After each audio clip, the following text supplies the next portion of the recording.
tell you, look at that, brother.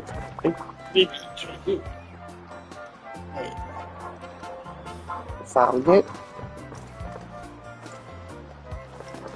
Maybe you must have to find it again already.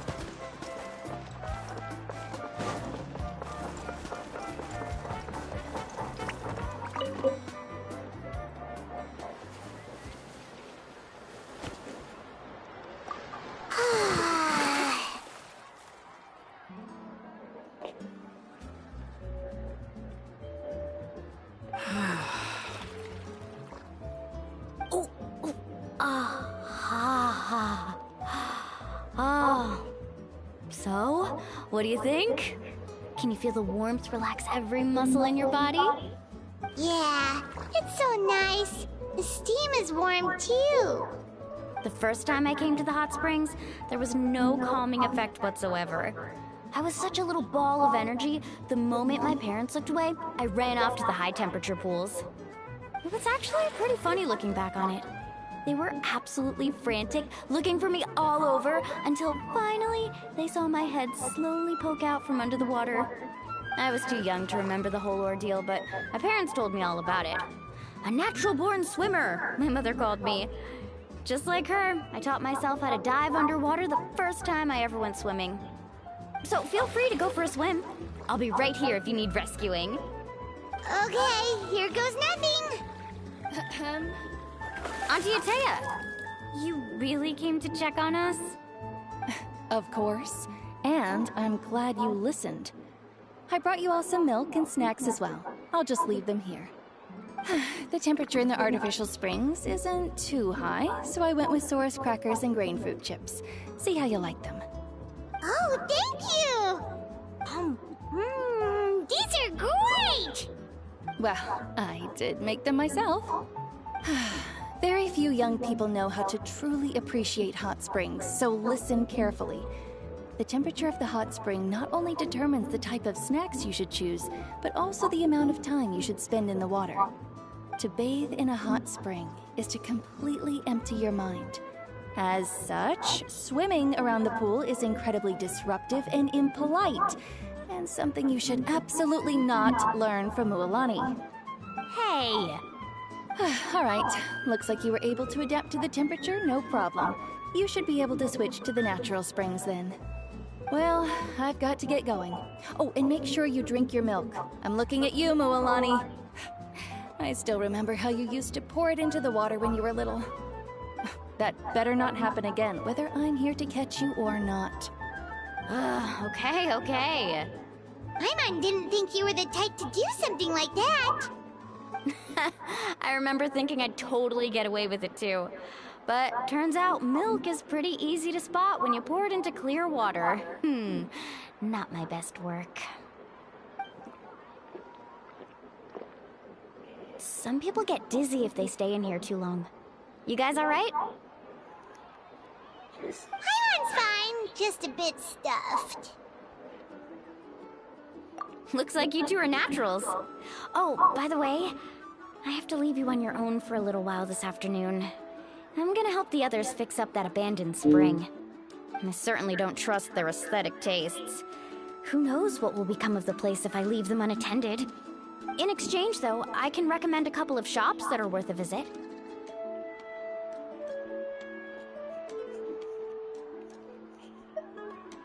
Huh? Yeah, she brought us snacks and taught us about the hot springs. We want to do our part too. Friends are supposed to help each other out. We'd feel bad otherwise. Well then, the more the merrier. Alright, we should get going. Let's organize the best hot spring gathering Natlan's ever seen.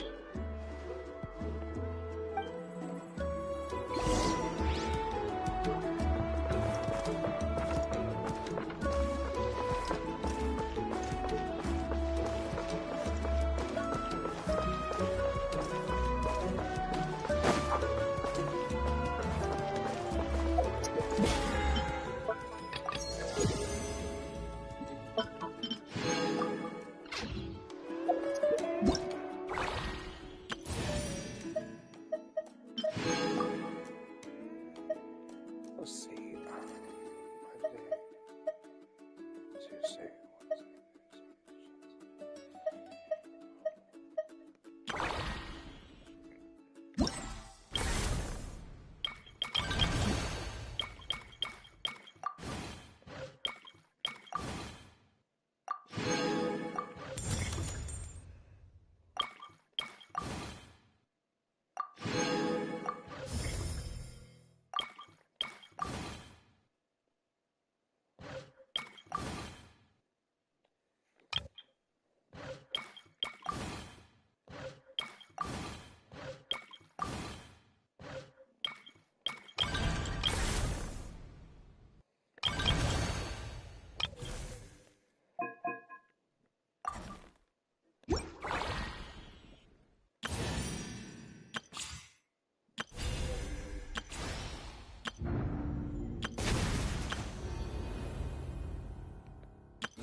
Yeah, there's not much to do. I really not much.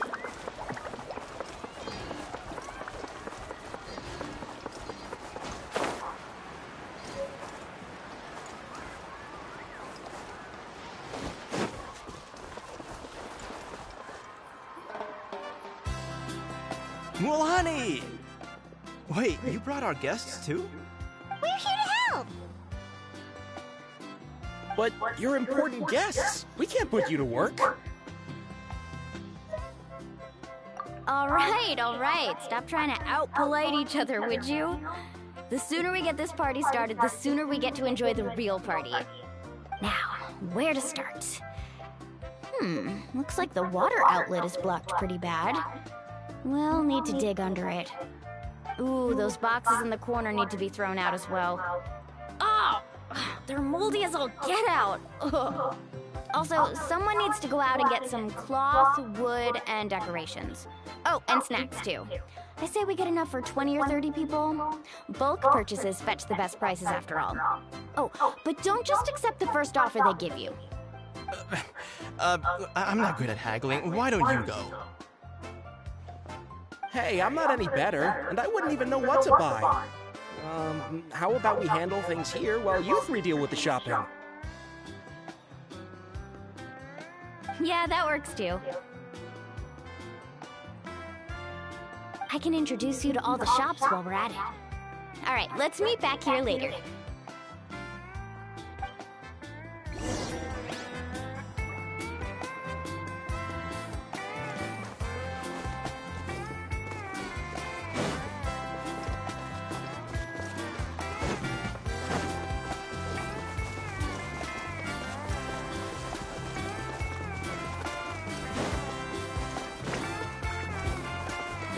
The wind knows me.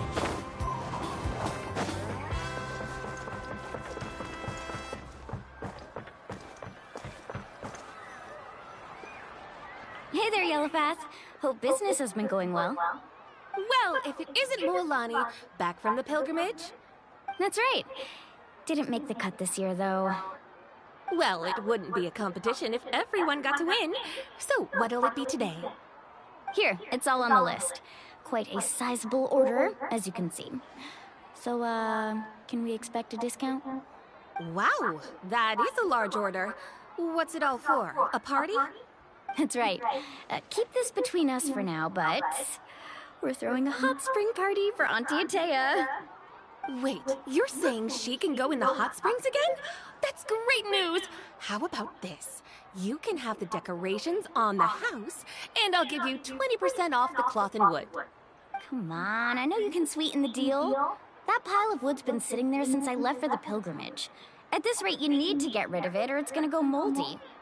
All right. Such a handful. Just give me a moment while I pack all this up for you. Wow, that was amazing, Mualani! All in a day's work. By the way, Yellowfast, are these 2 stones for sale? Interested? They won't come cheap. I'm not planning to haggle this time, I promise. Package them separately, would you? Nope.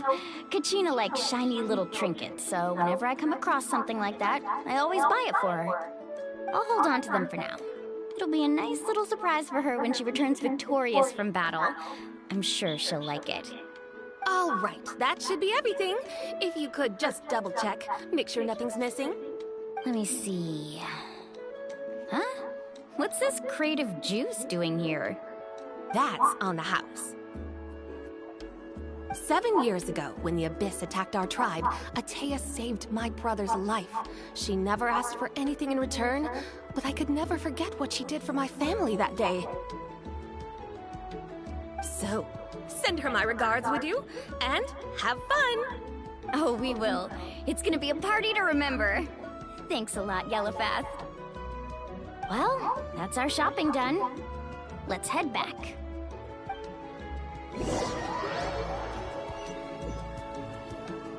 We're back. How's everything going? Wow, this place cleaned up nice. You got the water unblocked too. Good work. I would hope so. We spent all day clearing out debris from the bottom of the spring. Did you guys get everything? Oh, we brought back tons of stuff. We set it down near the cave entrance. All right then, roll up your sleeves, everyone, and let's get back to work. Actually, why don't you two take a break? I'll handle it from here. Traveler, mind lending me a hand? So, I was brainstorming on the way over, and I'm thinking we could draw something on the wall over here, and the snacks and drinks can go over there.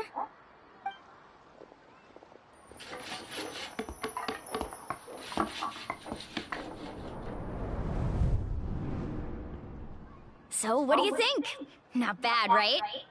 It looks amazing! Paimon had no idea you were such a great designer! Well, I'm usually the one in charge of the family store, so I'm pretty good at things like renovation and organization.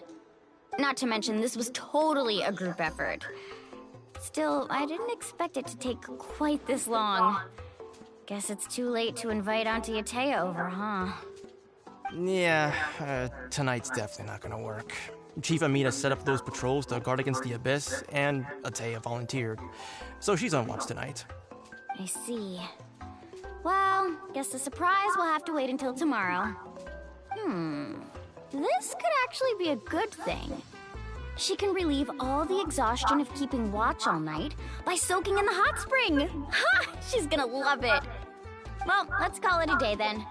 Traveler, Paimon, you must be tired too. Come on, I'll take you to the inn.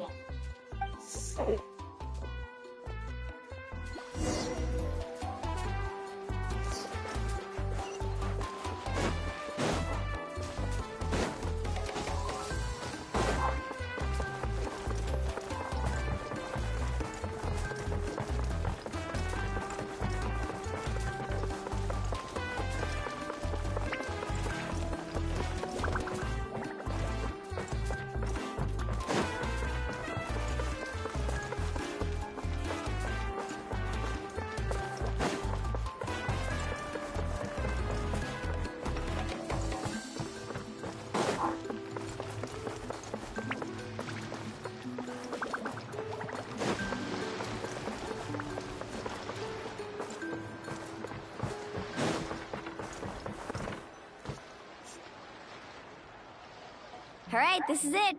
Get a good night's sleep, okay? I'll see you tomorrow. Yep, good night!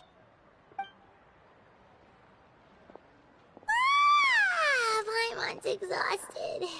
We really went all over the place today, didn't we?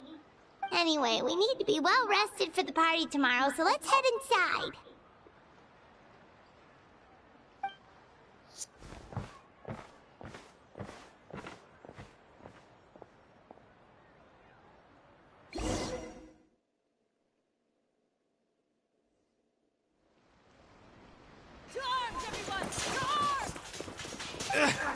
Why now? Huh? What's with all the noise? Traveler, Paimon, wake up! Mualani? What's going on? Where did all these monsters come from? It's the Abyss. Our patrols are trying to drive them back as we speak. Come with me. I'll take you somewhere safe. Mualani, a little help over here. We can't hold them back much longer. One moment. I'll be right there. Couldn't have said it better myself. Hang in there! We're here to help!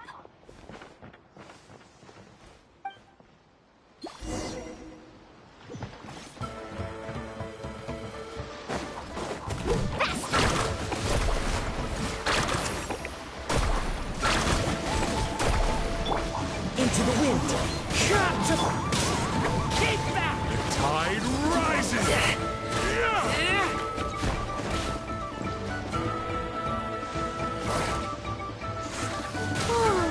Have they been contaminated by the abyss? No, they are the abyss. Destroy them!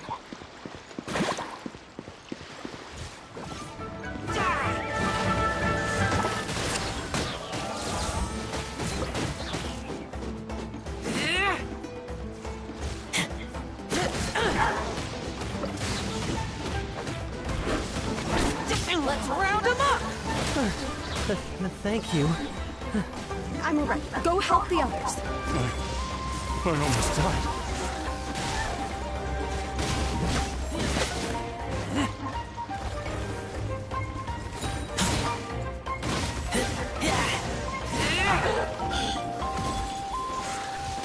The tide rises!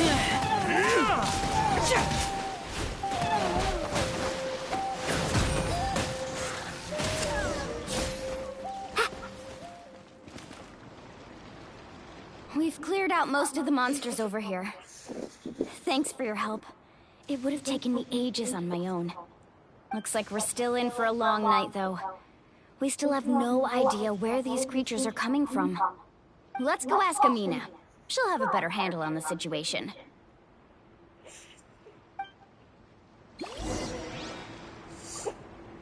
Off we go.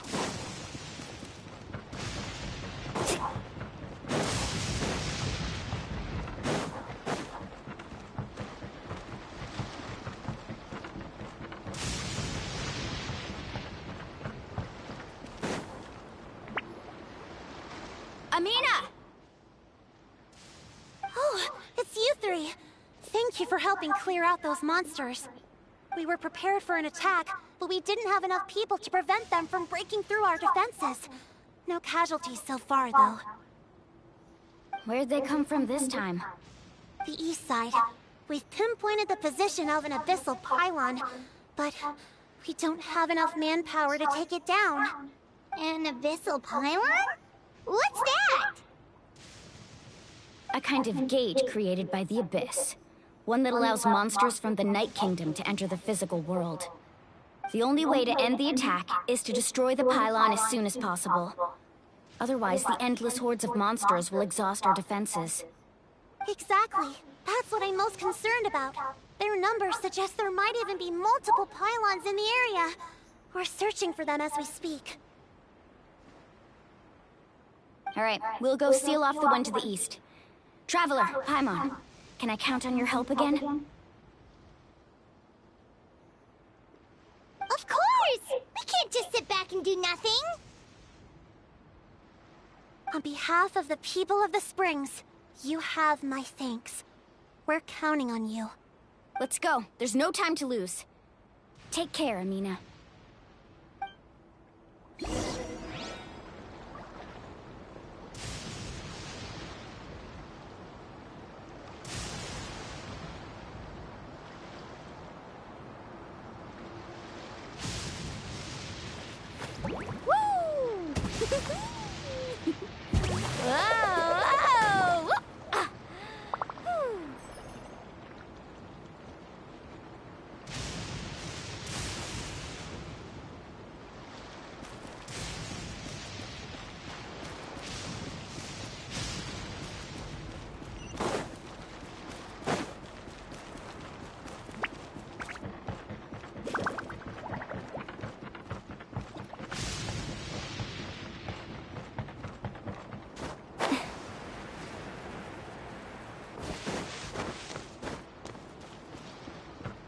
Time to go.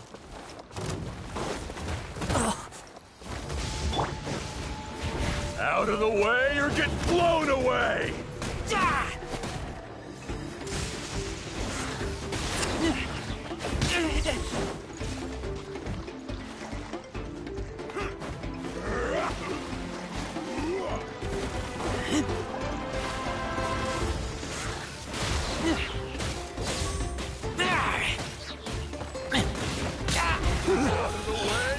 course you were here.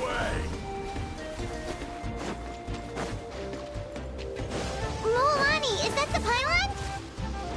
That's it, all right. Come on, let's get rid of...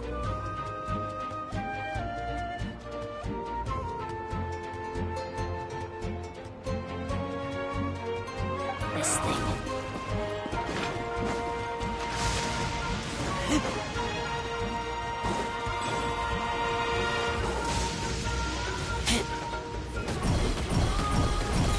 I'm going in! Fallen leaves, adorn my night! The wind knows me. So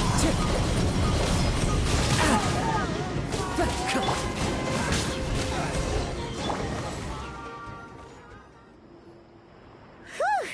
That should do it, right? I don't see any more monsters, so... looks like we're in the clear. Do these attacks happen a lot? Must be hard on your tribe. Yeah, it makes things hard sometimes, but... that's how our ancestors have always lived.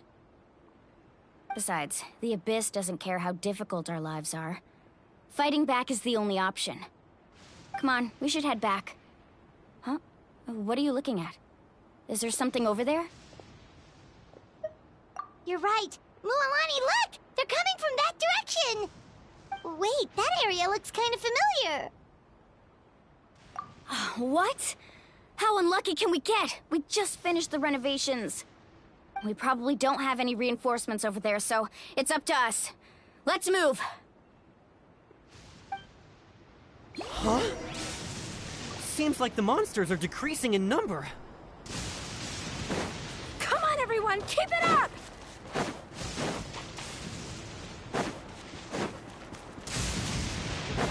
Off we go!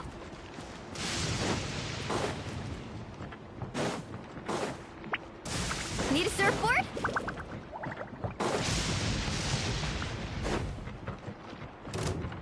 Off we go!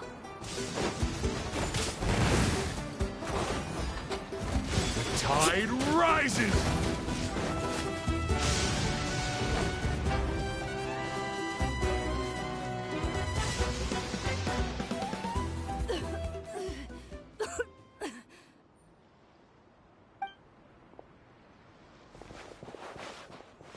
Ateya, what are you doing here?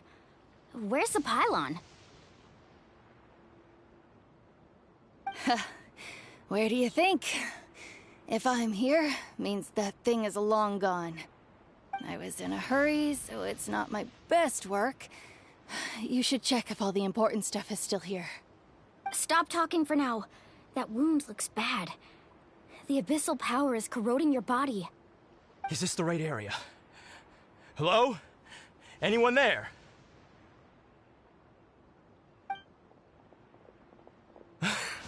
Mulani and Ateya.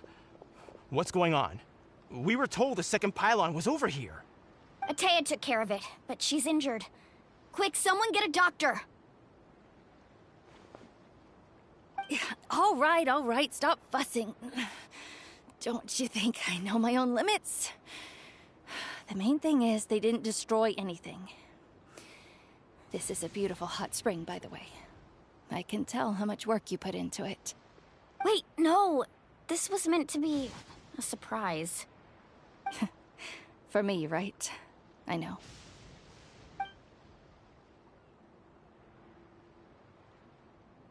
Ateya! You think I couldn't tell you were avoiding me on purpose? Not one of you stopped to say hello today. It couldn't be more obvious that you were hiding something. And you, Mualani, were you the one that brought the snacks? How many times have I told you, you have to choose them based on the temperature of the water? Oh, forget about that. The doctor's almost here, and you're gonna get all better. Then we can have a meal together, and I'll help you make whatever you want, okay? You just have to hold on.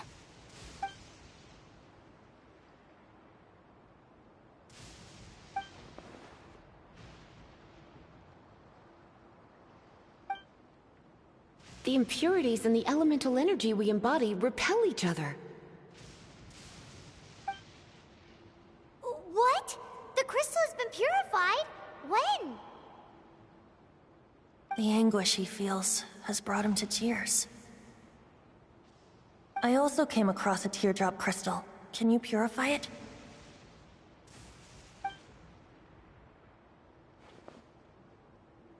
Atea! Atea! Wait, what do you mean?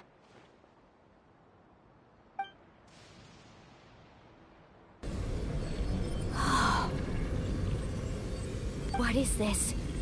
Some sort of purification? The abyssal power, it's being cleansed away! How can that be? I never knew that was even possible.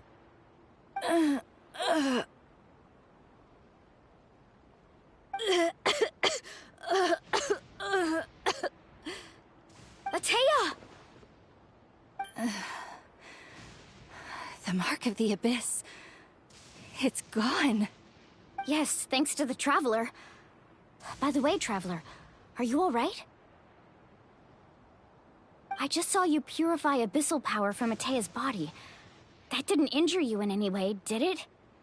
You're sure? Good. Good.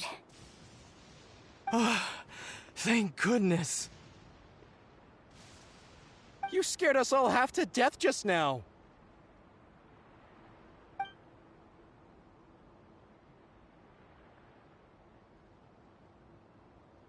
All right, everyone, head back and get some rest. We'll meet here tomorrow. We'll celebrate Atea's recovery and our triumph over the abyss.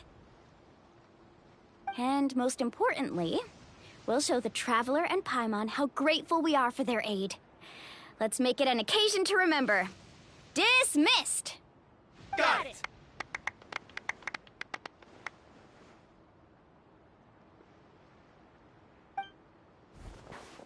Got any other secret powers I should know about? But seriously, you really came through for us tonight, so thank you. Paimon almost forgot you had that ability. You used it back in Mondstadt to cleanse Dvalin's tears, didn't you? That was some quick thinking, Traveler. Huh? You look like something's bothering you. What's wrong?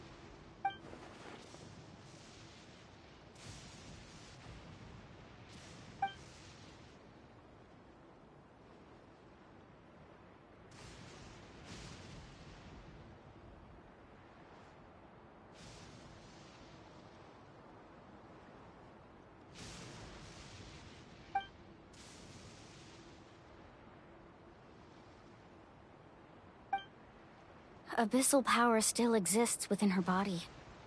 Immersing herself in hot water would accelerate the corrosion of her internal organs and the progression of her illness. We think Auntie Atea's illness has taken a turn for the better. She could never come into contact with hot water before, and now she's visiting the hot springs every night. I mean, it's pretty obvious what that means, right?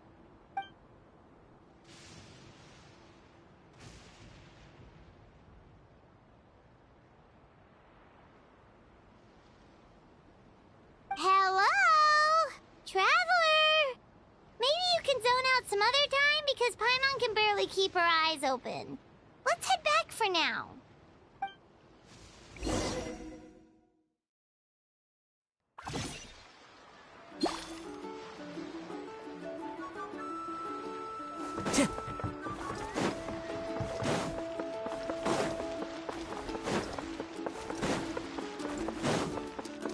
Time to go.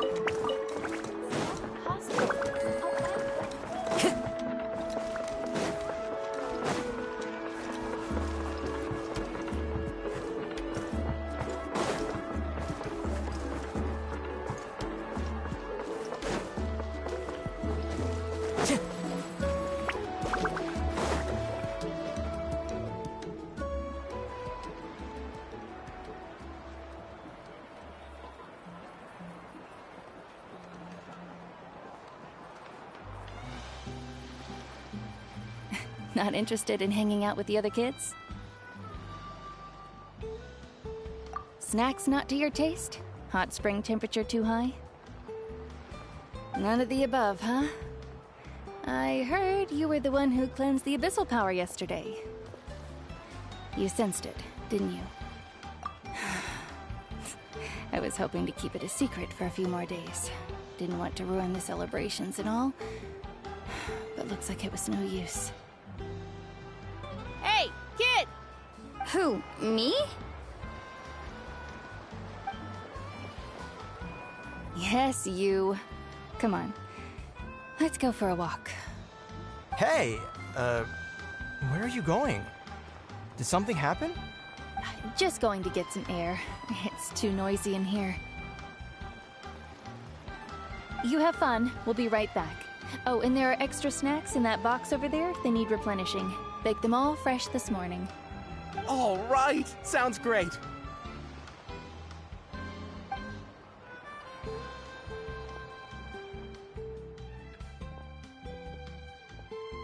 Mualani. Yeah? You've gotten so tall. You know that. Feels like just yesterday you were that rambunctious kid causing trouble all around the hot springs. It's like all that time passed in the blink of an eye. Tell me, how are your parents? They're away on business. Seriously, Ateo, what's going on? You're acting strange.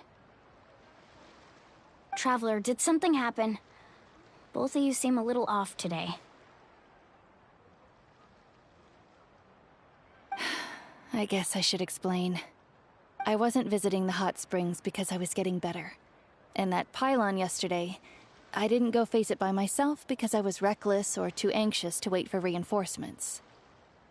It's because my body isn't going to last much longer. Your friend saved my life in that cave, and because of that, I got to enjoy this celebration with you all. But I'm just a few days shy of the end. The hot springs, I'm just trying to enjoy them for as long as I have left. Oh. Mualani? That better not happen again, whether I'm here to catch you or not. That's what you said back at the artificial spring. I had a bad feeling then, but I didn't want it to be true. I wanted to believe you were actually recovering. You want to know something? Recovery, death, to me, the two aren't all that different. Both are worth celebrating. You've never been resurrected, so you might not understand. But Death and I, we're old pals by now. There's nothing sad about being reunited with an old friend. I lived with regret for a long time. Regret that my illness meant I could no longer take to the front lines, especially as our nation slid deeper into crisis. But yesterday, I was finally able to let go of that regret.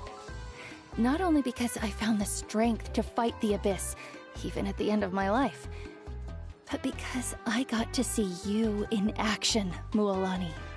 Seeing you out there, it made me realize that I don't need to worry about our tribe or our nation's future. You have the capacity to bring us all together. Even if I was never injured, old age would still take me one day. But I've done what I needed to do. The future is in your hands now. Just remember, whether in life or death, I am always with you. I understand. Seems like you've given this a lot of thought, Atea. Thank you for telling me all this. I'll do everything in my power to protect our tribe, our nation, and live up to the example you set for me. Good. Oh, and if any of you have the chance to meet with the Archon, could you give this to her for me? A talisman I've carried with me my whole life. It may seem strange to say while I'm still alive, but just think of it as a relic I'm leaving for her. It's brought me good fortune in battle. Even after I became too sick to fight, I never took it off. Just tell her it embodies fond memories and my strength of will. She'll know what I'm trying to say. Don't worry. We'll make sure she gets it. All right. That's all I wanted to say. Let's head back to the party. No use spending what little time I have left being sad.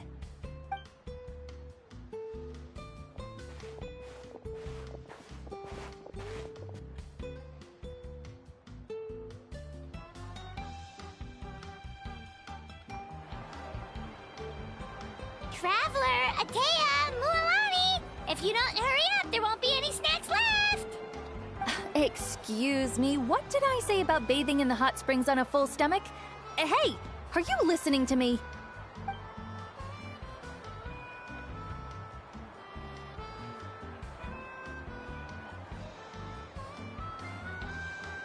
Life is a journey in which there's no turning back. So forge ahead and don't hold back.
feels like a whole new Paimon after those 2 days in the hot springs.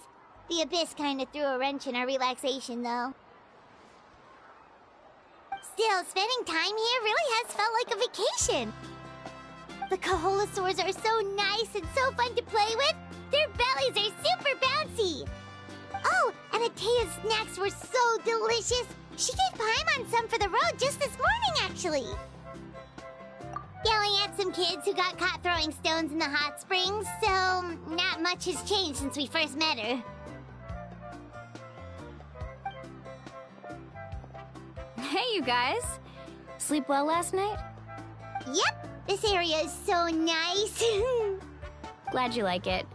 I was thinking of taking you guys out to do some sea fishing. Later tonight, we can eat whatever we catch. Fresh fish is absolutely delicious right off the grill.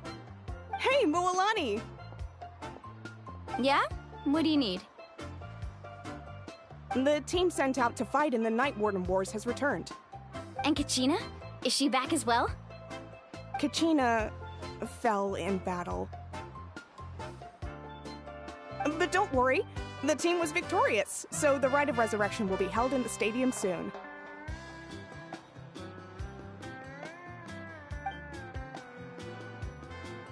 That's a relief. The Abyss is cunning, and it was her first time. Mistakes are bound to happen. Exactly. She deserves to hold her head up high. All right, thanks for letting me know. We'll head out in a bit. Jeez, she sounded a little anxious there.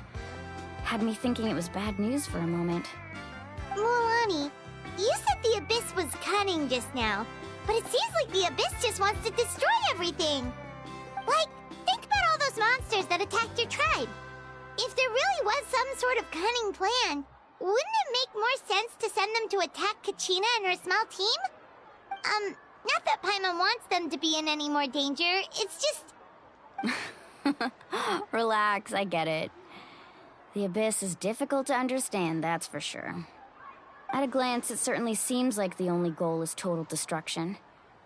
The Abyss isn't a living entity after all, so what capacity for logic or planning could it possibly possess?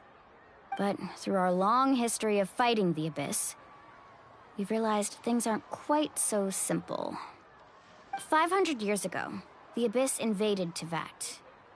You know about that, right? That's right. Conria suffered greatly during that time. But so did every other nation in Teyvat. And Natlan was the worst affected of all. It took the combined efforts of the then Pyro Archon and heroes from every tribe to finally repel the Abyss. Even so, the effects of the invasion lingered for hundreds of years, only able to be reversed little by little. Our tribe's waters were contaminated. The Children of Echo's territory was overrun by dangerous sludge surging from underground. Unrelenting black winds tore across the lands of the Flower Feather clan. It was like each disaster was designed for a specific tribe. Exactly. We once thought that the Abyss's desire for destruction was a sort of primal instinct, but its methods are, in truth, marked by intelligence. We now believe the Abyss has invaded the Night Kingdom, and has the capacity to read the memories of this land at any given moment. And that's how it became so dangerous and cunning. Almost like it knows you inside and out. Yes, and that's why we've been unable to fully eradicate it, even after all this time. Luckily, the problems left behind by the Abyss have been successfully addressed by the various Pyro Archons we've had over the years. Now every tribe is prospering and things are looking up. I mean, just look at what we managed to do a few days ago. We totally fought them off.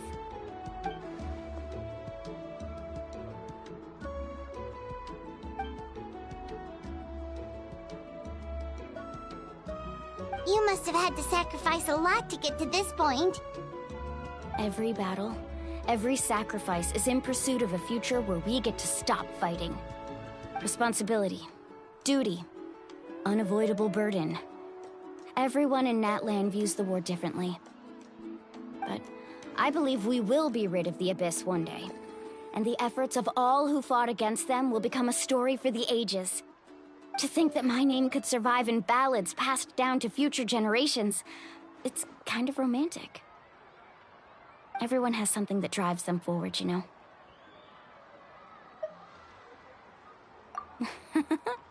Be my guest. Heroes are always welcome in Natlan. Anyway, let's head to the stadium.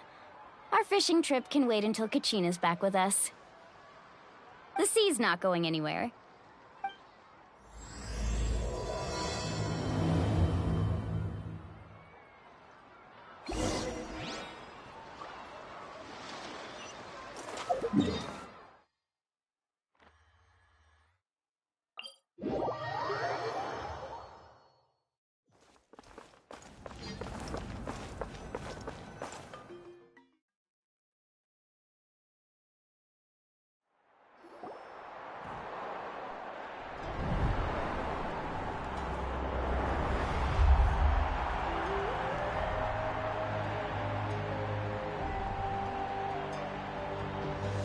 Whoa, this place is packed already!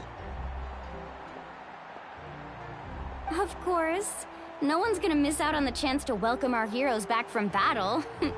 It's their moment of glory. Kachina's gonna be so flustered. She's never had this many eyes on her before.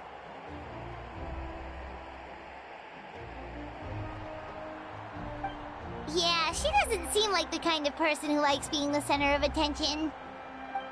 Looks like I'm just in time. Kanich, you're here!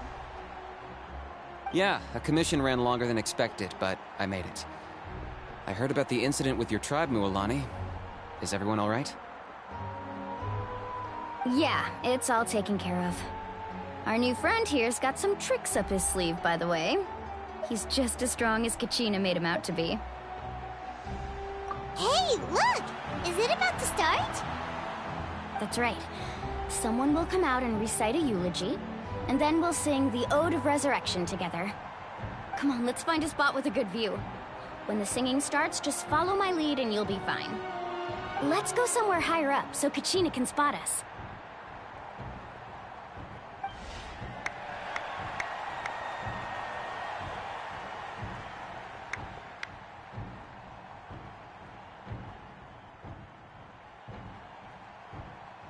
Warriors of Natlan, heed the call of life. We are the inheritors of memory and legend. Those who grew alongside sun and wind.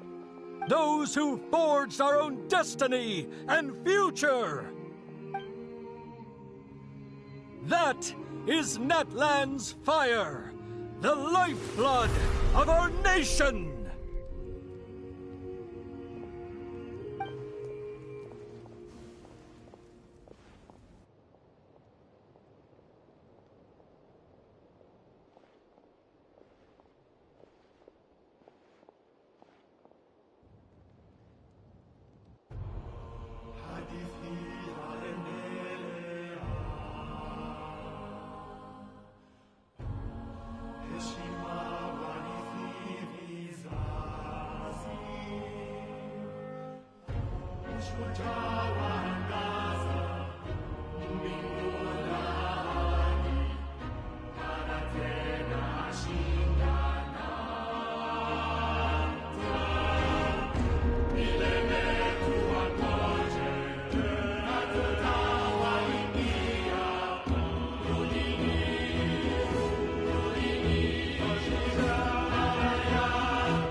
I could not find Kachina within the Night Kingdom, or locate her ancient name. What?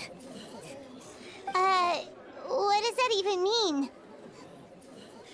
Usually once the ode is complete, the Pyro Archon and resurrected person will emerge from the flames. But something went wrong. What's going on? This has never happened before. Well, I think it's pretty obvious.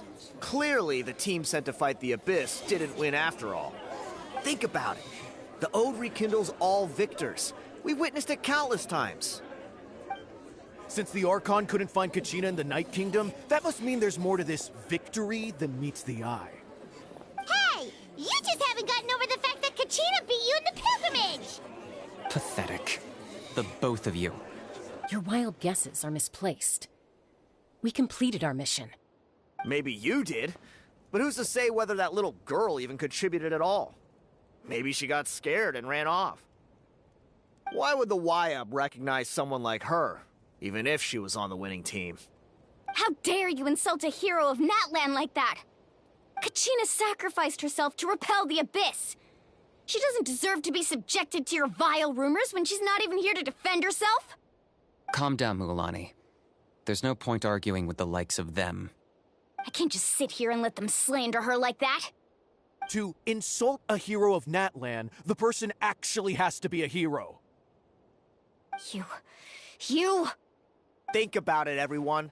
Who do you think is really at fault here? A girl who never should have even gone to war? Or the great Pyro Archon? Why would the rules of our nation suddenly stop working? That's true. If she wasn't revived, it must mean she failed to achieve victory. Maybe the YUB interpret victory in different ways? I mean, that girl didn't look all that strong to me.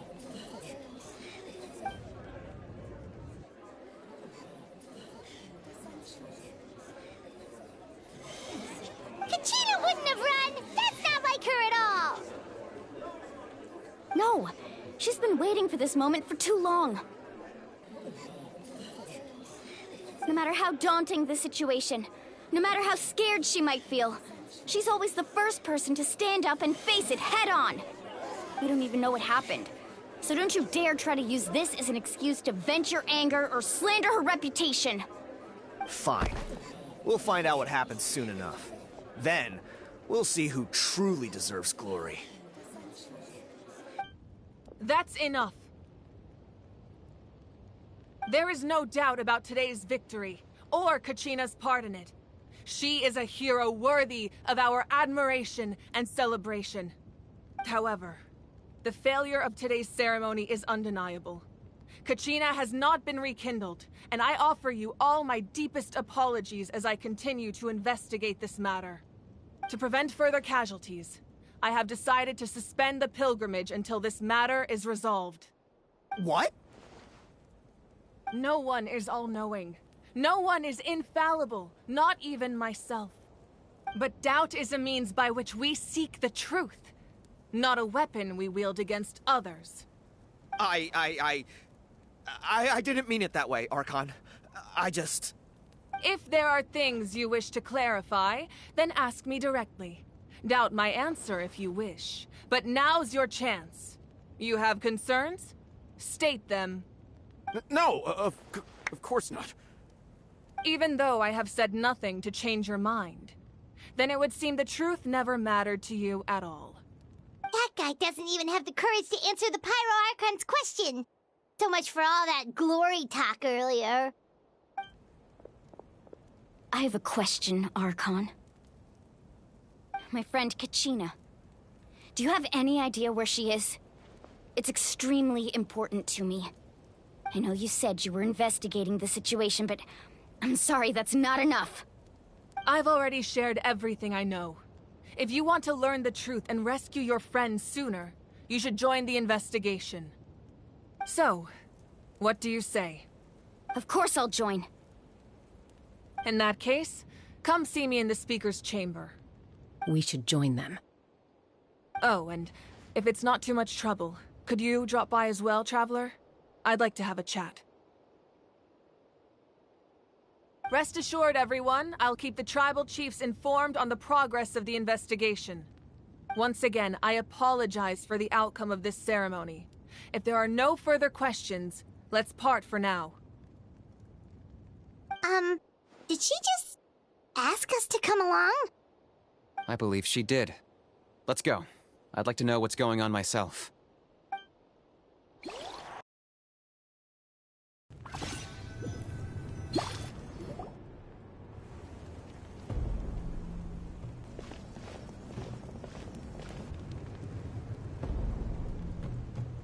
The situation is urgent, so I'll get straight to the point.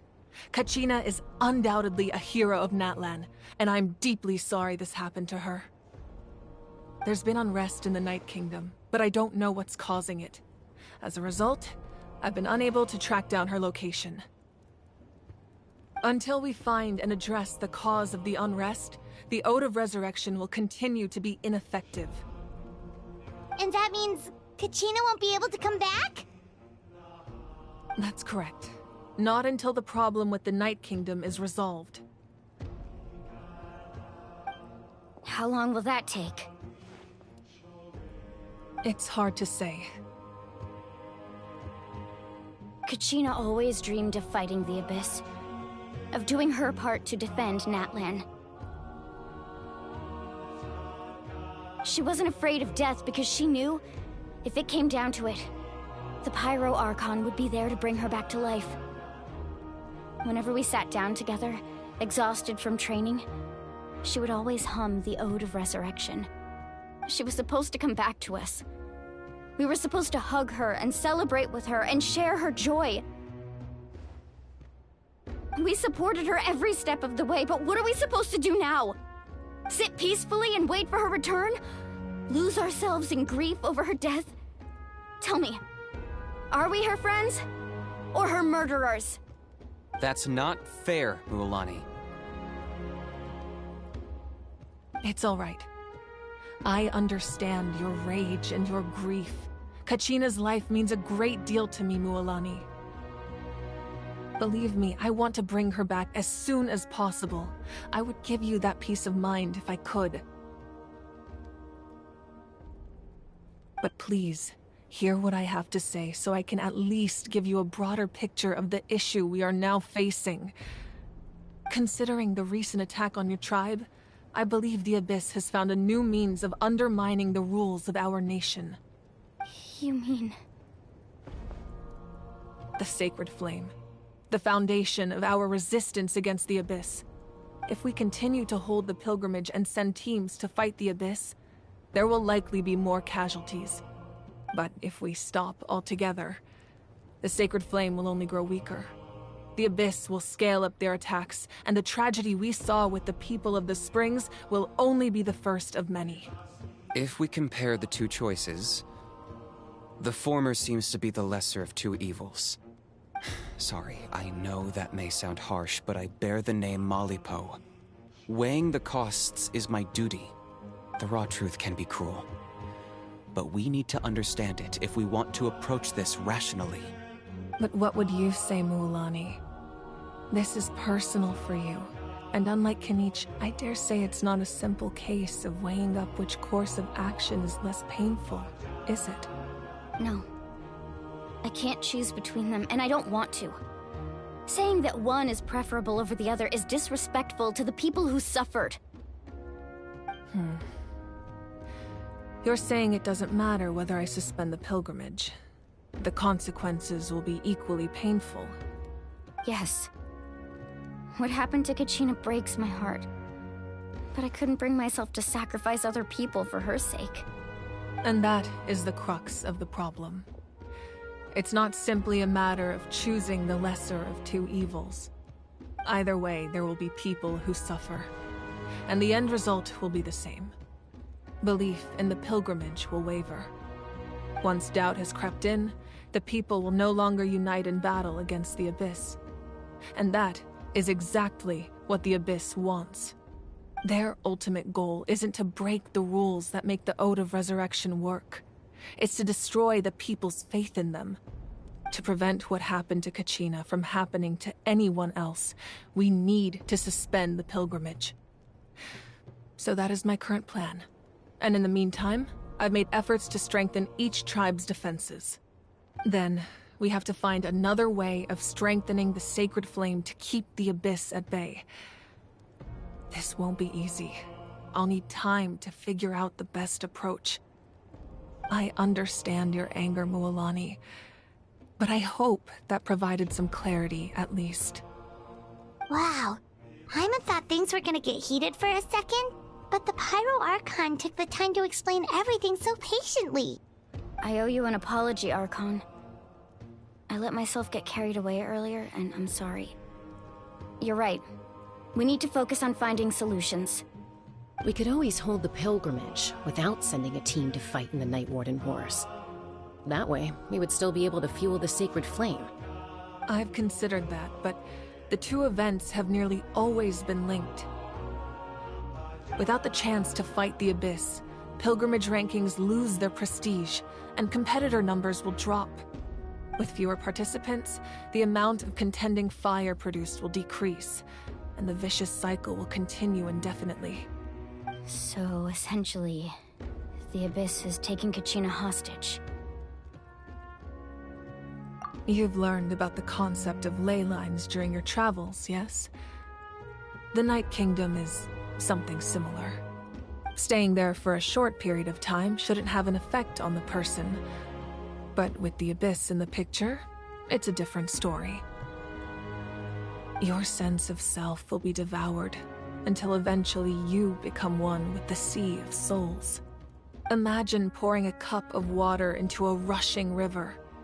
You can try to scoop up another cup, but there's no chance it will be the same water you had before. I won't sugarcoat it. That is the danger Kachina is currently facing. Just like you said, Archon. Both of these problems need to be addressed. You can focus all your efforts on dealing with the Sacred Flame. I will go search for Kachina. The Abyss poses the same threat to you as it does to her. It is very possible you will not return. Knowing that, do you still choose to go? Kachina's waiting for us to rescue her. That's all that matters. I failed to protect her during our campaign, but I can make it up to her now. I choose to go as well. Traveler? What do you think? Understood. Then I'll support you in any way I can. The Masters of the Nightwind have a technique that can extract an ancient name from the ley lines. If we can find Kachina's ancient name, I can use the link between them to pinpoint her position within the Night Kingdom. Then comes the hard part. You need to visit the Night Kingdom in person and rescue her. But isn't the Night Kingdom a land of souls? Can we even go there? Under normal circumstances, only the consciousness can enter. But there is a way to go there in person. However, know that the Night Kingdom will attempt to repel you, and the Abyss certainly won't leave you be. That's fine by me. Same here. Fighting the Abyss is nothing new for me. So, Paimon's the only one who's scared? Well, if you're going, Traveler, Paimon's going too. Citlali of the Masters of the Nightwind once created an artifact that can be used to communicate with the Wyab. We call it the Spirit Speaker Stone. It was originally used as a ceremonial artifact wielded by the tribal chiefs, but that spiritual quality also means it can be used to search for an ancient name. That was the artifact I delivered to the Scions of the Canopy a few days ago. Didn't think I'd be hearing about it again so soon. Thank you so much for your help, everyone. Your thanks are unnecessary. I will offer you whatever aid I can, but your fellowship and courage are what will truly decide the success of this operation. Besides, you're the ones helping me. I can only focus on one thing at a time, after all. Traveler, I certainly didn't expect our first conversation to be so serious. I've heard all about your accomplishments. Ever since you arrived, I've been hoping to meet you and offer you Natlan's highest level of hospitality. Why? Why? Is that not what happened in the other nations you visited? Yeah, things were pretty complicated at the start. And, you know, in the middle. But our reputation's solid nowadays. That's more like it. After all, I've heard you're someone who transcends fate. Perhaps even more than you can imagine. But we can talk about that some other time. Ideally, this would be the perfect night for a drink and some musical ambiance. But there are important things to be done. Oh, I almost forgot. Atea was wounded in the fight against the Abyss. She wanted us to give this to you. It embodies fond memories and my strength of will. That's what she asked us to tell you. She said you'd know what that means. I didn't think this day would come so soon. The flames of her life force. I can feel them flowing within the talisman. If things were different, the two of us could have enjoyed the hot springs together while she gave this to me in person. We're supposed to be hot spring buddies after all. But don't worry. This talisman means a great deal to me. I'll take good care of it, and once this is all over, I'll pay Atea a visit.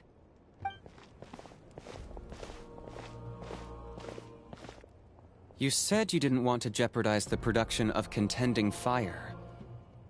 But that's not at all why you decided to suspend the pilgrimage, is it? You're right. Even now, the production of Contending Fire is far from sufficient. The gradual corrosion caused by the Abyss has resulted in a massive shortage of pyro energy, and we're currently at the breaking point. As things stand, the pilgrimage is a lost cause. Suspending it allows us to save our strength to defend the tribes. The Abyss has brought catastrophe to Natlan, and Kachina's disappearance in the Night Kingdom is a direct consequence of that. We can't let the general public know that. No. If the public learned that Natlan's destruction was close at hand, there would be immense panic. But if I said nothing at all, they would have continued to question the integrity of Natlan's heroes. Another simple choice. The latter was clearly the better solution. But you chose otherwise. I have never subscribed to the belief that the right choice is the one with the fewest sacrifices. Let's go. There's still a way for the sacred flame to last a little longer. You mean? Yes. Come with me.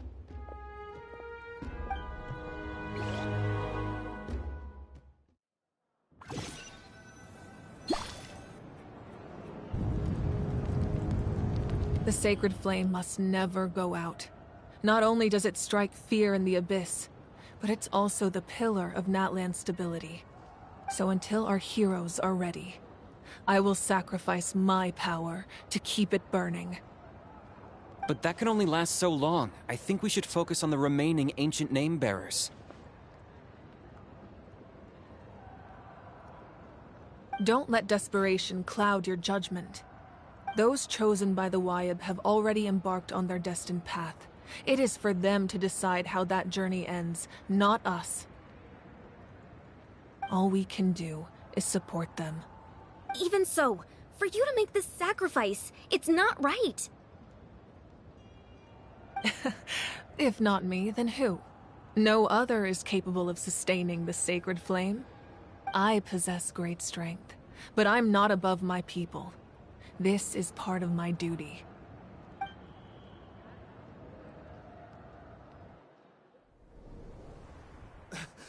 Archon, it's the Fatui!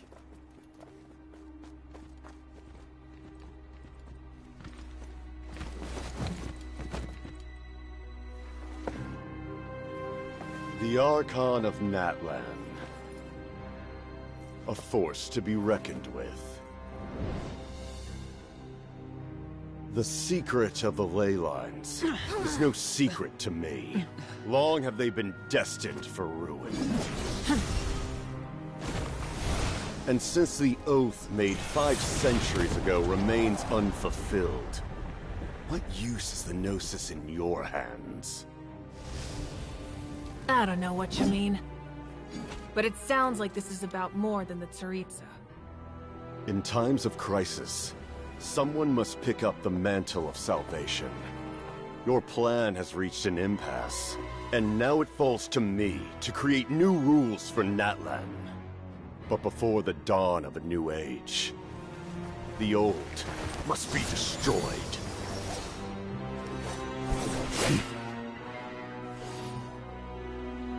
I assume that's the end of your speech? Good. People like us? Let our blades do the talking!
Masters of the Night Wind.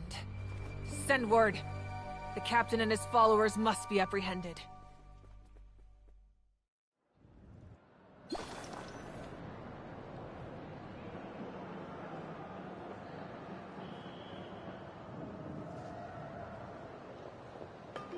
Are you alright, Archon?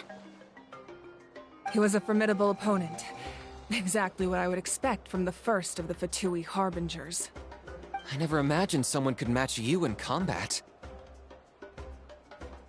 If the Tsaritsa sent him here, why would he bring up what happened 5 centuries ago? Yeah. And how much does he know about Natlan? The Harbingers are all driven by their own personal goals. The only purpose that unites them is collecting the Gnosis. But I'm sure the captain has his own reasons for being here as well. Whatever his motive, we should shift our focus to the Fatui. If they attack again, and we're not prepared, we're done for. No, we're running out of time.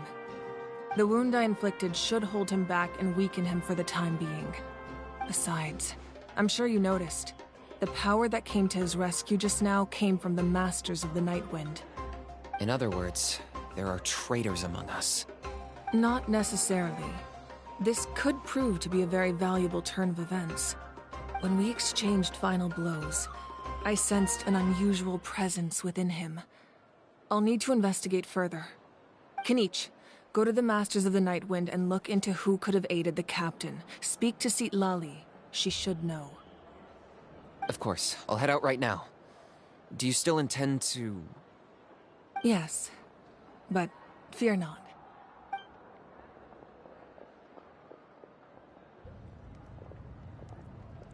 Natlan's strength has never rested solely in its Archon.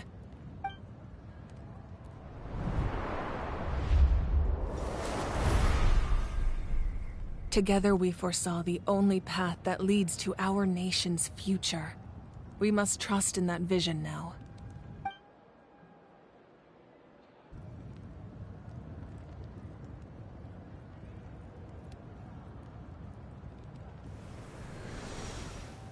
Is everything okay, Archon?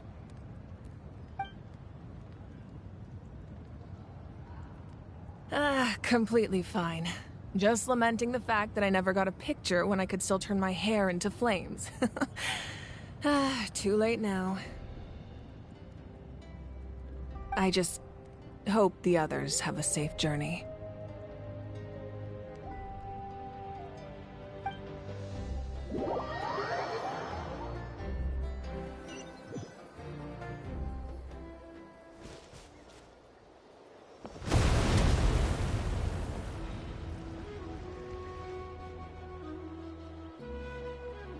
What's happening at the stadium? Did something explode?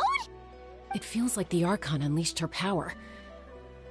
She must be fighting a formidable opponent. Should we go back and check what's going on? Have faith in the Archon. She wouldn't lose in a one-on-one confrontation. Once we find Kachina's ancient name, we'll head right back. Okay, let's just keep climbing. Paimon really hopes nothing goes wrong.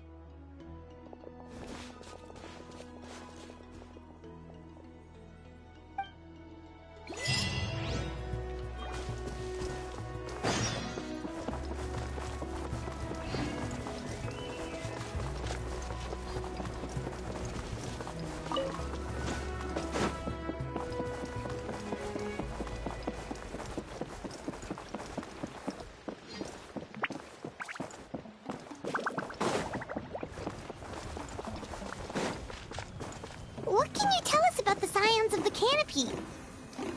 The tribespeople are very adventurous. Oh, kinda like us then. I'm not so sure.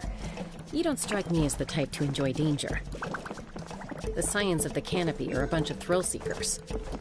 They love extreme sports like rock climbing, rappelling, volcano parkour, or even bungee jumping without a rope while a Yunkasaur stands at the edge and uses its tongue to catch them.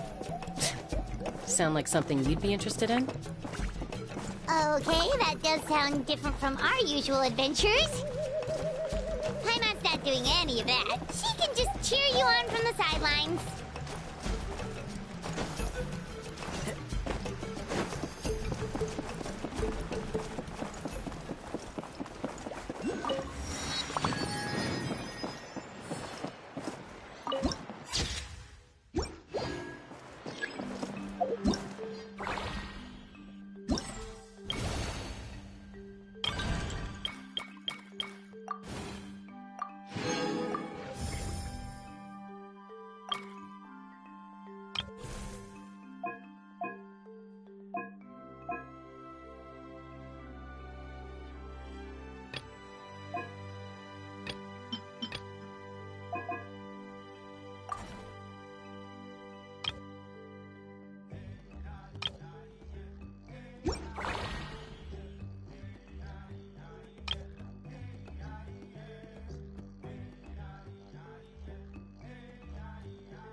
That's Huayna, the tribal chief.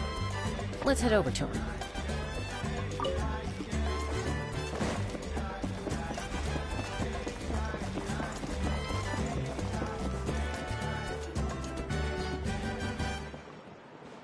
Chaska.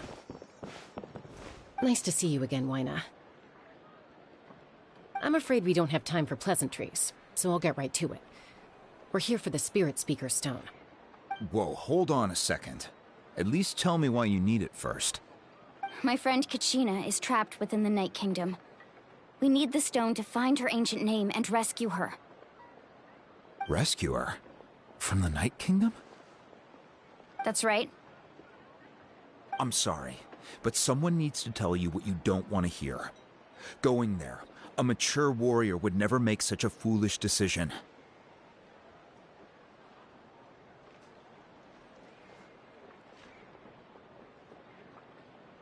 The nature of battle is unpredictable.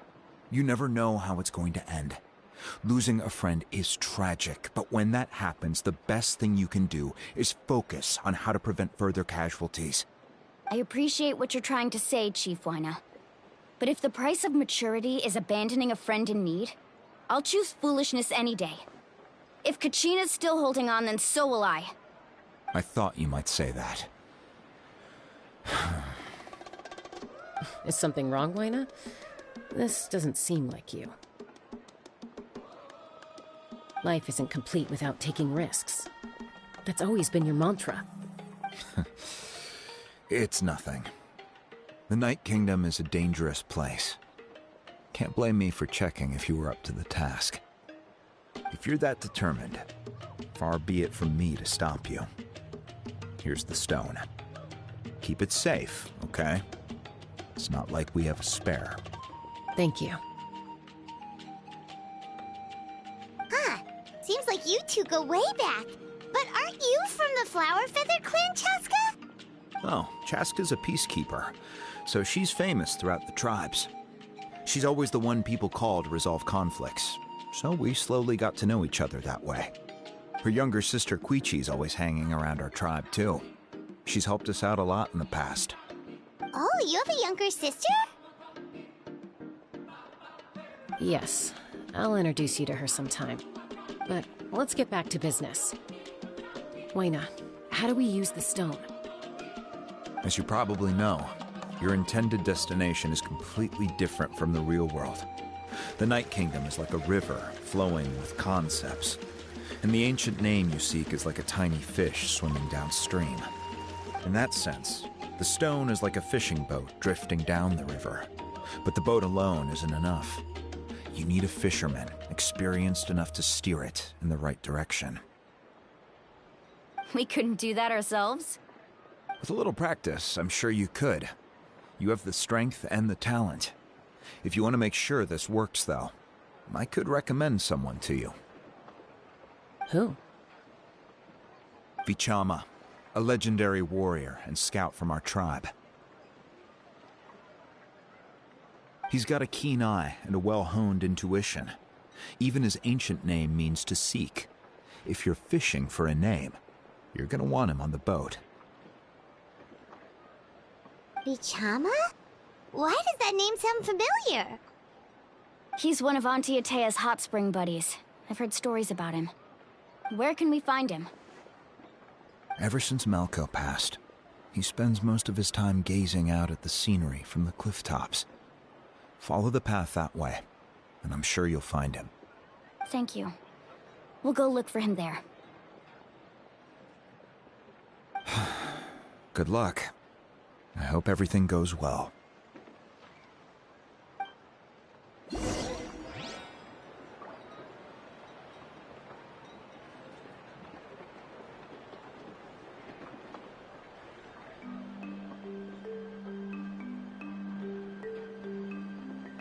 This scenery is wonderful.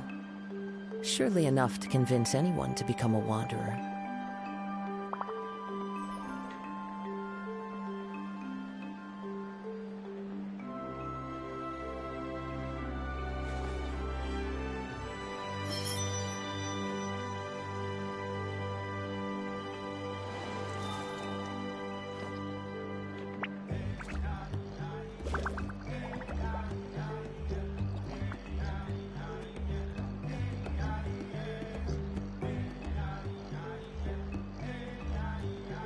Wherever in this world I roam, I carry memories of my home.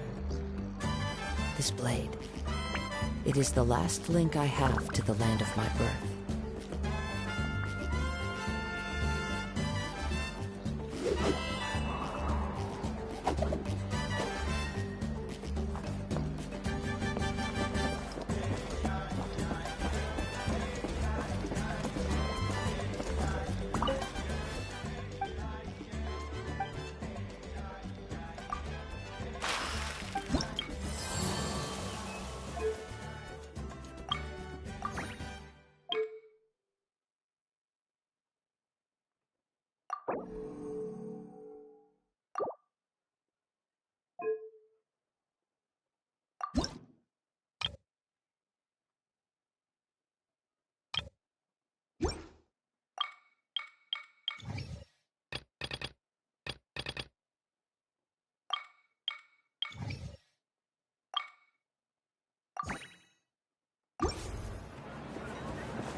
scenery from the cliff tops.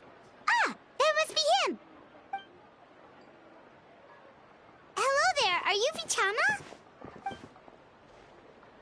That's me. Did you need something?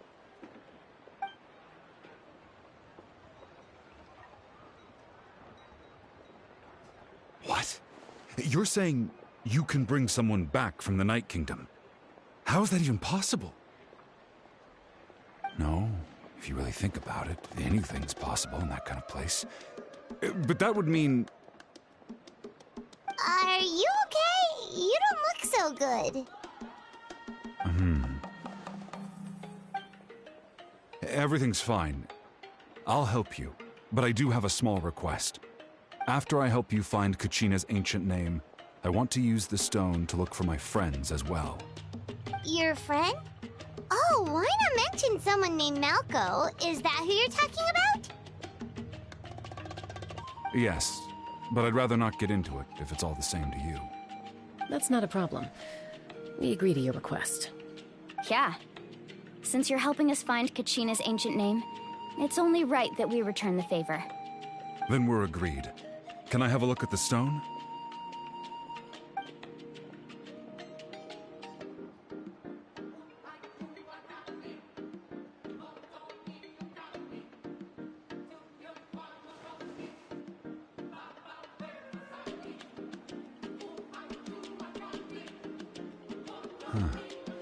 I see. From what I can tell, it functions almost like an abyssal pylon. Both connect the Night Kingdom to the living world. Once the connection is established, the abyss will come surging through the opening like a predator honing in on the scent of blood. So we have to be sure not to use it in a tribal settlement. Wow, you got all that just from looking at it? I just picked up on the basics, really. I still have no idea why it works. You said someone named Sitlali invented this. They must be a genius. I'll go find an open area and start setting things up. In the meantime, I need you to get 2 things for me. We'll go right away. What do you need? First, I'll need some hook ropes. Pretty much every store around here carries them, so no need to go anywhere special. Oh, and I need to build a net out of them, so make sure you get a good amount. Wait, are you saying you're going to use a real net to catch Kachina's ancient name?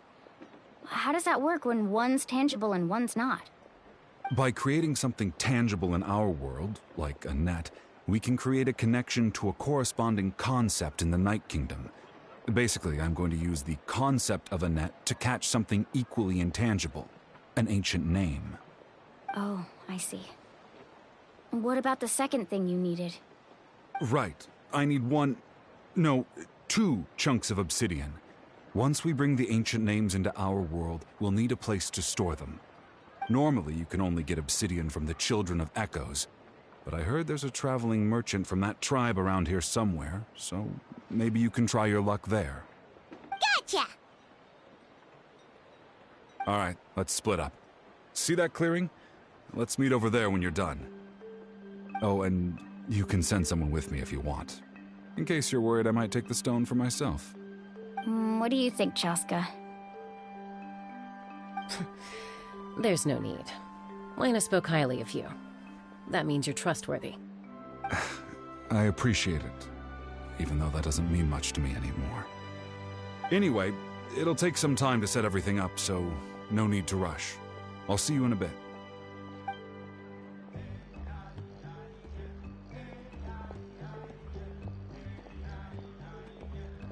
What an odd guy. He seems so defeated, but also really invested in the stone at the same time. I don't have any more insight than you, Paimon. Let's just focus on the preparations for now. Hang on, Kachina. We're coming for you.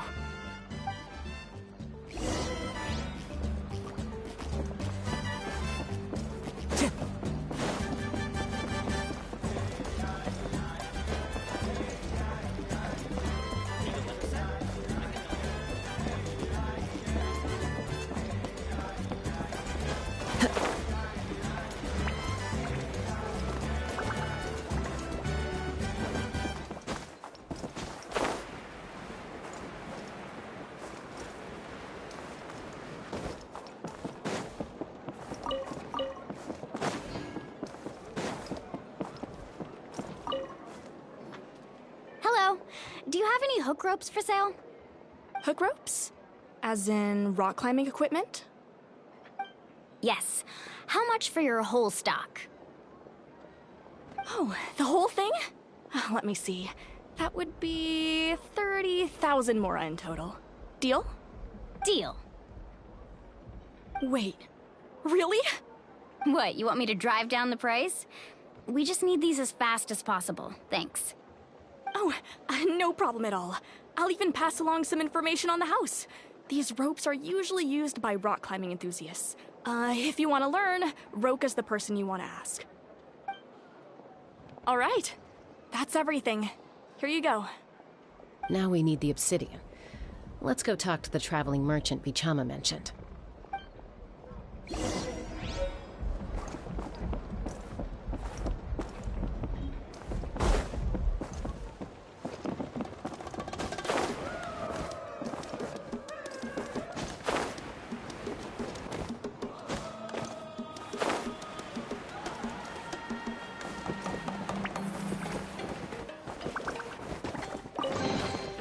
A fateful offering.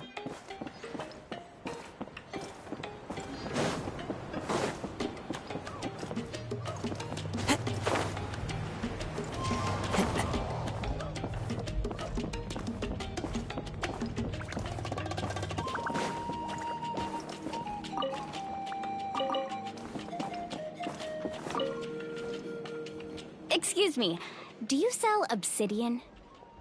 Why, yes. I've got a chunk for sale right over there. Perfect. Is that the only one, though? We actually need two. That might be tough. Tell you what, I'll take a look through these boxes over here, and we'll see what we can find. Thank you so much. We'll wait here.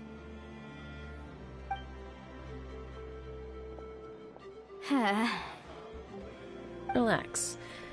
Everything's going according to plan. I know, it's just... I could tell Vichama feels the same way about his friend that I do about Kachina. I hope this chunk of obsidian isn't the only one. Kachina always carries all sorts of shiny stones with her. If I was the one trapped in the Night Kingdom, she'd have a whole pile of obsidian ready in a heartbeat. Well, would you look at that? I did bring an extra. Here you go, young lady. How does it look? Perfect! Thank you. How much do I owe you? If you hadn't shown up, these stones would have just sat here collecting dust. I'll take 3,000 mora for both. Here you go. By the way, I heard you mention Vichama just now. You running an errand for him, then? How's he doing? Malco's been gone for 5 years now. It's about time he started to move forward. Do you know what happened between them? I heard about it in passing while I was out drinking one night, but I don't know all the details. Bichama and Malco grew up together, and even made a name for themselves together. Malco was an amazing fighter, capable of knocking out multiple opponents in a single hit, while Vichama excelled at scouting and analyzing the battlefield. The two made an excellent team, and managed to beat back the Abyss several times. 5 years ago, they both emerged triumphant in the pilgrimage, and were placed on the same team to fight the Abyss. But on the eve of battle, the Abyss launched an attack on their tribe, and Bichama suffered an injury to his leg while attempting to rescue someone. Then what happened? The team agreed that he couldn't fight the Abyss in his condition. Vichama didn't argue. He knew going to the front lines with an injured leg would make him a burden in battle. So they raised the issue with the Pyro Archon, and she agreed to let him stay behind. It's just... Malco and the others ended up facing hordes of abyssal monsters in numbers that far exceeded anyone's expectations. The team made an error in judgment, and they fell to the onslaught. Vichama went into a deep depression after that. He blames himself for everything. Oh, you're not wrong. but it's possible he chooses to blame himself. Not because he did something wrong, but because he wasn't able to do anything at all. I've tried convincing him to move forward, to stop dwelling on the past. But the shadow of Malco's death hangs over him still. The Abyss has caused so much suffering, and some wounds never heal. I wish there was something he could do to make himself feel better. But anyway, that's the gist of it. Maybe you could help him talk things through sometime. I would really appreciate it.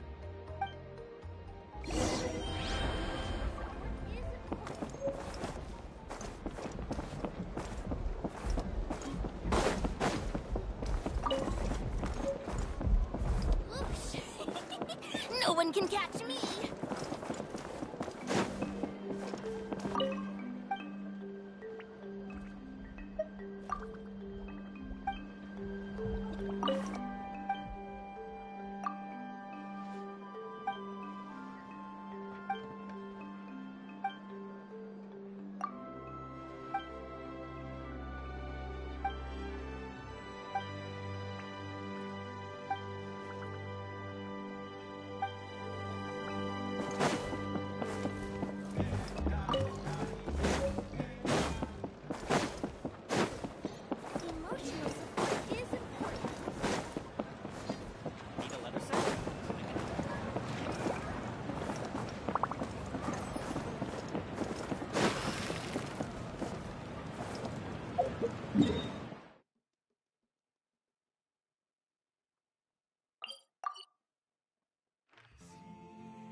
Did you get everything?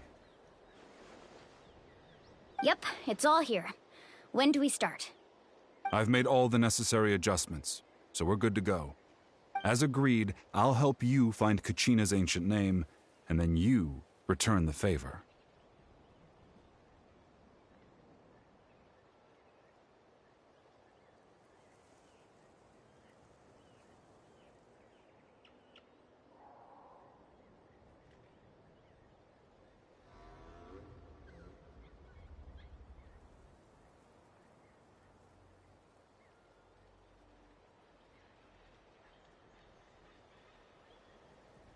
Go ahead.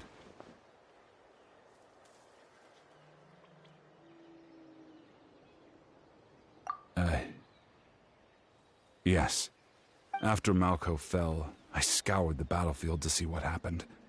It turned out he wasn't bested by some impossibly powerful foe. He was dragged to his grave by the sheer number of enemies. If I had been there, I would have been able to sense the danger. I could have warned them not to advance.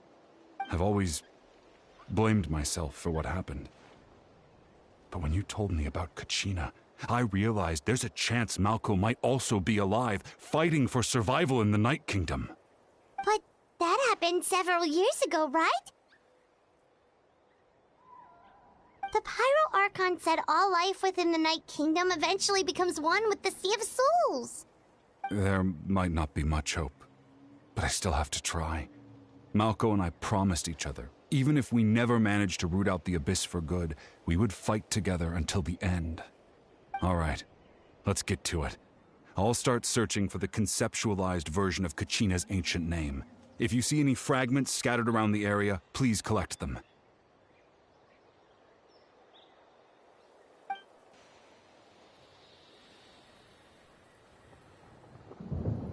Make sure you prepare yourselves for battle. As I said, the stone will link the mortal realm to the Night Kingdom. The Abyss will likely emerge in response. Look at that golden thing. It must be one of those fragments Vichama mentioned. Let's get closer.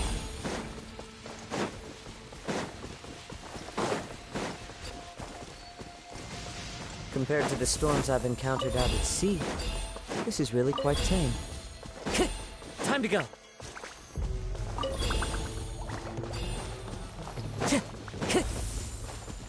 Time to go.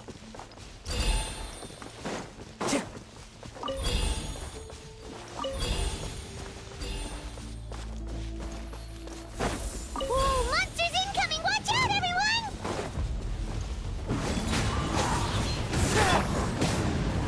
Swift and merciful, from whence you came.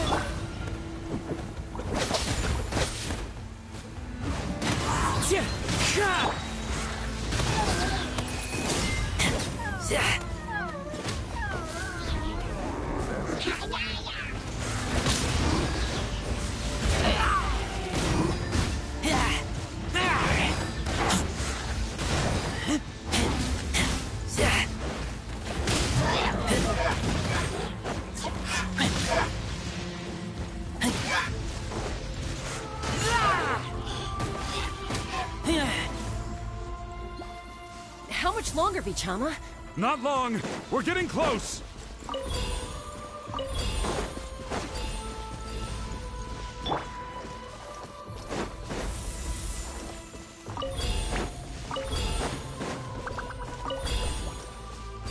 Time to go.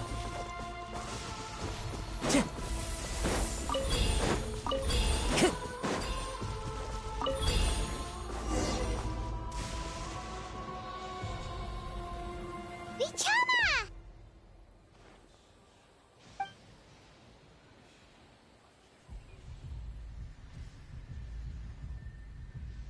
Quick! Take it!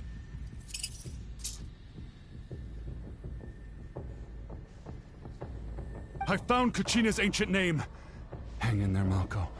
Just a little longer. Something's not right. The power of the Abyss is getting stronger.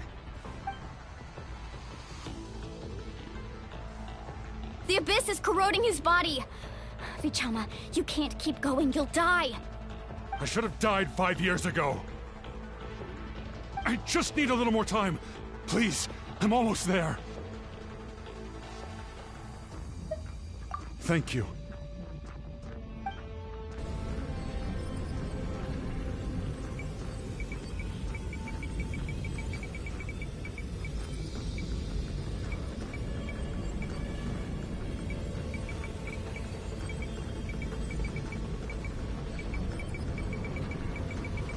Whoa, watch out!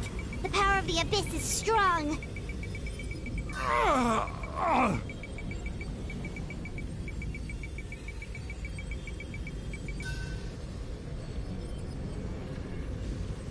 This power. Hanging in there? Malko. No! Why can't I find him? Why? We can't wait any longer. Pull him away from the stone, Mualani. I already tried, but the power of the Abyss has him in a chokehold. It's like he's tied to the stone with an invisible rope. In that case, we have no choice. I'm sorry, Seat Lolly. Get back! Chaska, wait!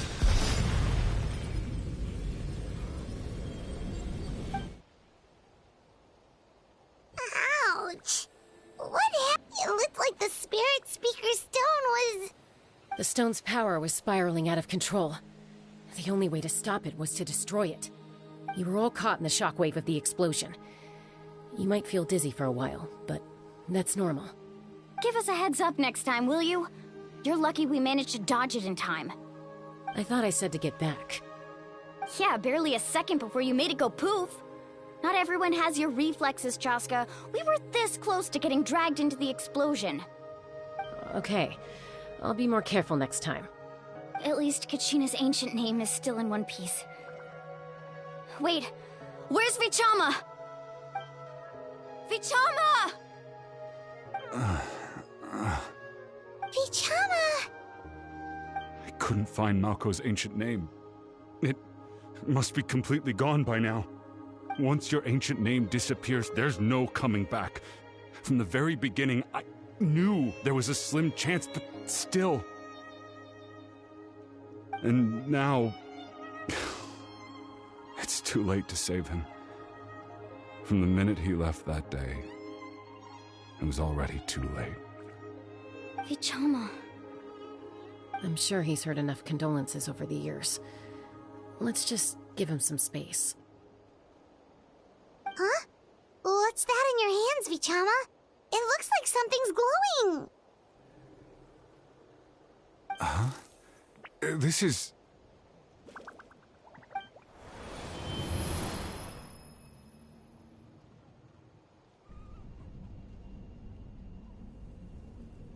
Hey, Malko. Got any strength left? Not enough to swing a sword, but to say a few last words? Sure. Too bad. No one will get to hear them. I never thought I'd actually die on this mission. Not that I'm afraid to die. It's just... hard. Thinking about my mom's face when she hears the news. Guess I have something to be thankful for then. My parents died a long time ago. They won't have to mourn me.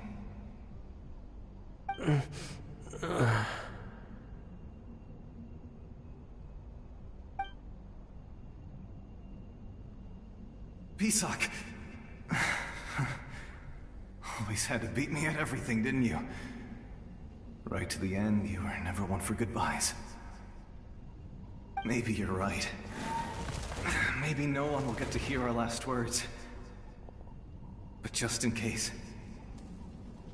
Vichama, I'm so glad you didn't come with us. Don't be sad. Just keep on living. For the both of us.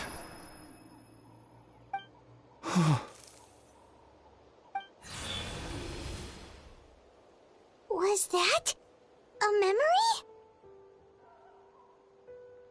Seems like we were able to salvage something after all.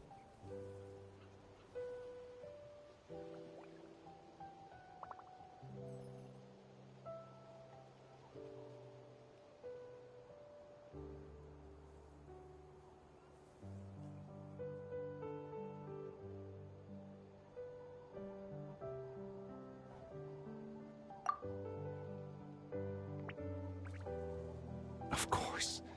Seeing him, hearing his voice again, it makes me unbelievably happy. But it also brings with it an even deeper pain.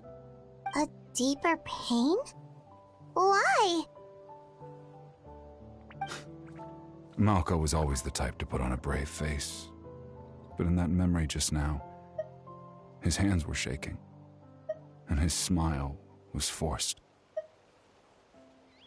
For all these years, I regretted not being able to fight alongside him to the end. And now I know, at the end of his life, he was thinking the same thing. Vichama. I'm fine.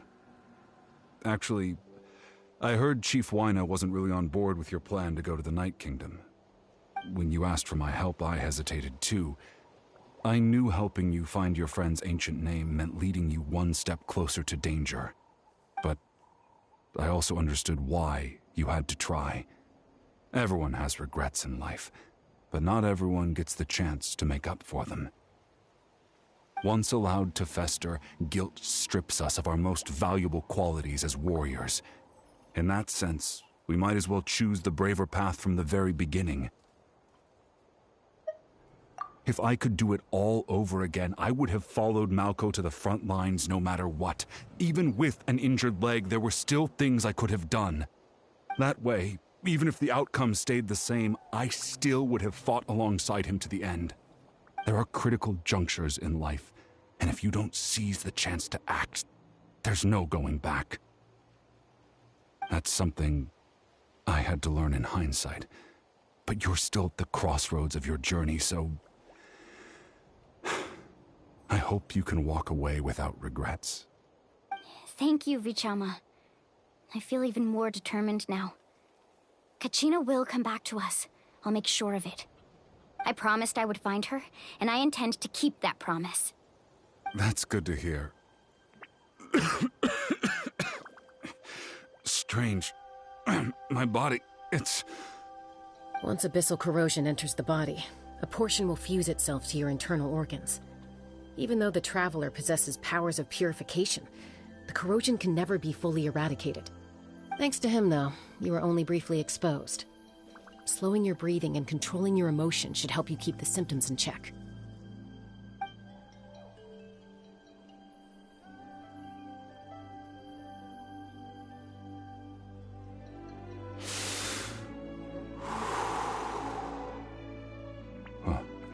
That does make me feel better.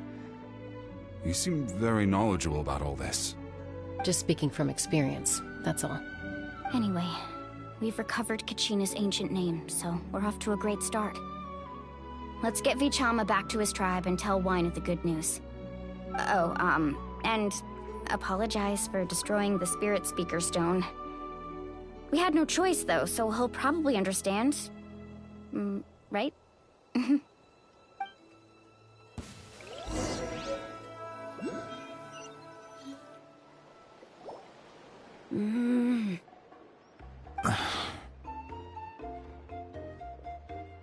Koichi, are you really gonna just stand there like that? I don't know what you want from me. I think you know exactly what I'm trying to say, Uncle Wina.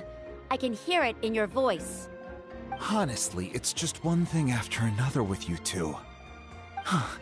They're back. Koichi? What are you doing here? Don't play dumb with your own sister. You know exactly why I'm here. My apologies, everyone. I just need to borrow Chaska for a few minutes. You come with me.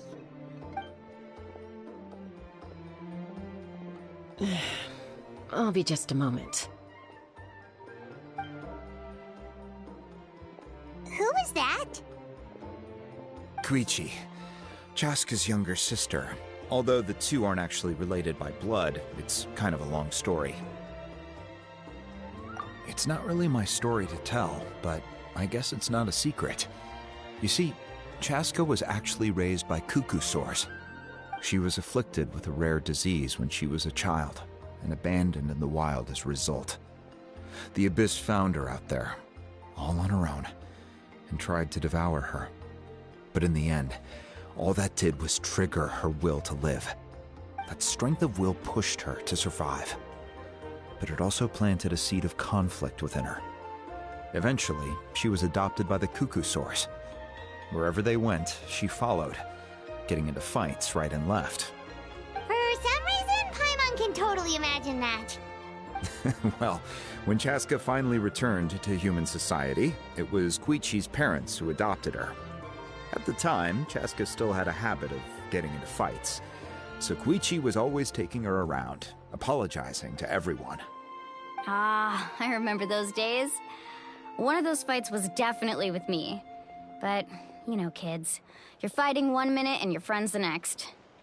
Eventually, she found a way to rein in that desire to fight. And now she's who people call to resolve conflicts. She's known as the Peacemaker. It sounds like she still argues with Koichi, though. Don't siblings usually stop?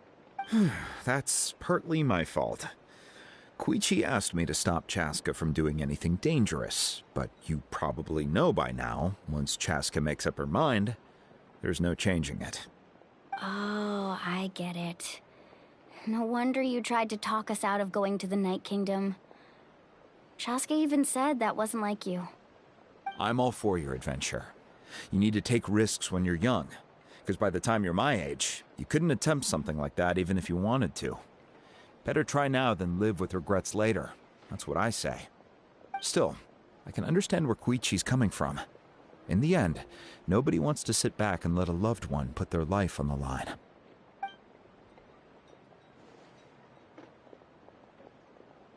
All right, it's just the two of us now. You have 1 minute to explain yourself. I don't have anything to say. You don't have to approve, but you should know I only do what's necessary. That attitude is exactly the problem. It's like you don't care. You try to sneak off to the Night Kingdom behind my back and then play it down as if it's just a trip abroad. Well, technically I am going abroad, right? Again with the excuses! We agreed, didn't we? There are 4 levels of danger. If it's not something urgent, you can only engage in level 2 danger and below. You can only go up to level 3 if a situation is so dire there's absolutely no alternative. But a trip to the Night Kingdom? If that's not a level 4, I don't know what is. And you were just going to sneak into the place without saying anything. What do you mean, sneak into the place? I always planned on walking in there with my head held high. You bought off Uncle Wina, didn't you? He promised me he'd stop you from doing anything dangerous. Oh, it's like he didn't even try. You feel like he went back on his word. What if I told you my mind was made up, and there was nothing he could have done? Not even by force. Oh, I knew it! So he did try to say something, but you didn't listen. This is important. If you were in my shoes, you'd make the same decision. You don't know that? I'm a doctor, and I handle logistics. If you're going to waltz into a dangerous situation where you could lose control at any moment, it's my duty to say something. All right, whatever. Anything else? What do you mean, anything else? Why don't you reflect on what you've done and promise me you'll stay put? Time out. Is this one of our normal arguments or a serious one? Chaska, does it sound like I'm joking? Then, you need to know something. What happened to Kachina was partially my fault. I can't leave her there to die. That's not who I am. But the person you become when you lose control, that's also not who you are. That's a different issue. You said it yourself. A person is only as good as their morals. If I want to live in Natlan, I need to display qualities that make me worthy of this nation. I've also told you that managing your condition is equally important. Sometimes you have to make sacrifices. All right, let's stop this here. If we keep going, I might actually have to get serious. And I think Wina prefers his roof attached to his house. Is that a threat? That sounds like a threat to me. Koichi! Younger sisters are supposed to listen to their elders. So, you're really going to go, no matter what I say? I'm supposed to be your sister. Then support me. I'll be back. All you have to do is wait. Chaska. So, that's it. Why'd you have to turn out to be so darn annoying?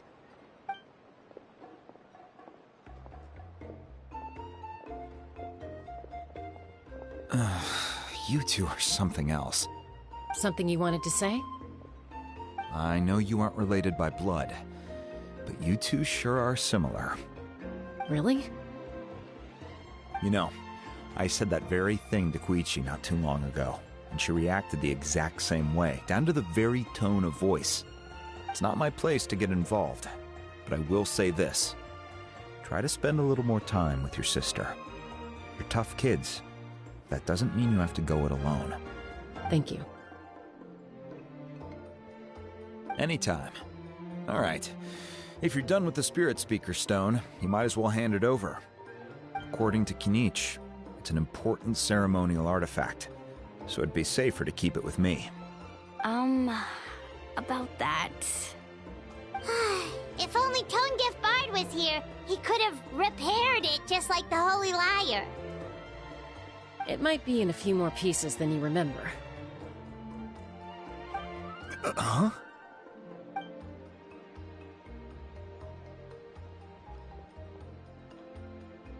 I see. Sounds like it was an urgent situation. If someone's life was on the line, then you had no choice. Still, Citlali's going to be a nightmare to deal with now that you've broken her stuff. I'll explain everything to her later.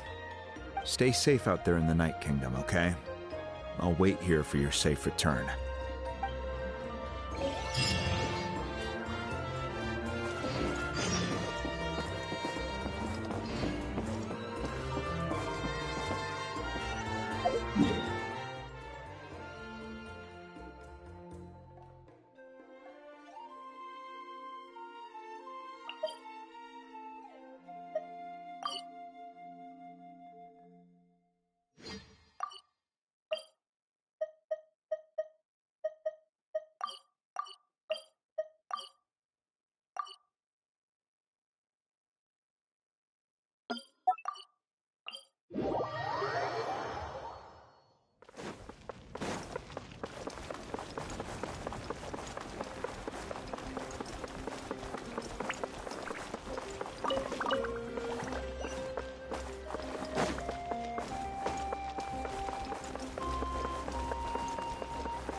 We're back! We found Kachina's ancient name, too! Well, it's fairly complicated. Let me give you the condensed version. The Fatui again? We can't go anywhere without them causing trouble. But what if the Fatui finds out you've lost your power? Won't they try to take advantage of the situation? That's why it has to be our little secret. No one else can know, or we're asking for trouble. Look, I wish I could offer you some sort of consolation, but I won't lie to you. With multiple factions closing in, there's nothing comforting about the situation we're facing. Still, all you need to do is focus on your goal. You can leave the complicated matters to me. I can also step in on the Pyro Archon's behalf. There's a limit to what I can accomplish, but I'll help you however I can. There's no need to be so modest, Yan-san. Your incredible strength has long been a well-known fact. You're the pride of your tribe. Archon, I'm sorry about before. You have so much on your plate, so much that you have to worry about. But all I could do was focus on my own feelings. You have nothing to be sorry about.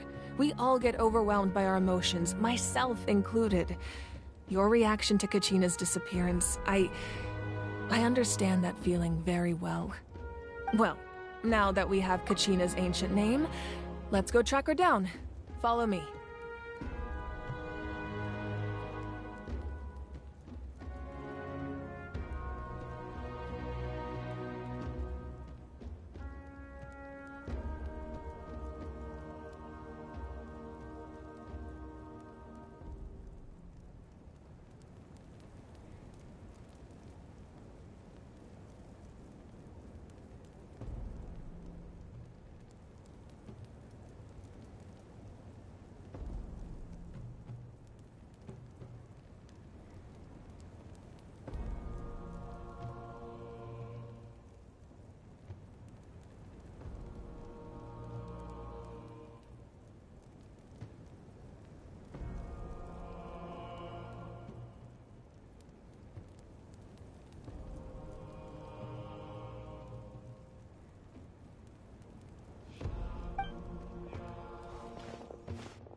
is this place? Hey, isn't that Atea's talisman? Good eye. This is where I store all the various mementos I've collected. Whoa. I've never seen this place before. There's so many things in here. It looks like there are items from every tribe. Collecting them must have taken a lot of effort. I suppose you could think of it as a hobby of sorts. In Natlan, everyone grows up listening to the stories of heroes, and physical items do a far better job of preserving those stories than our own memory. Now, I still have some preparations to make for the ceremony, so feel free to take a look around in the meantime. If you're curious about an item, I'm more than willing to tell you about its origins. Alright, we'll have a look.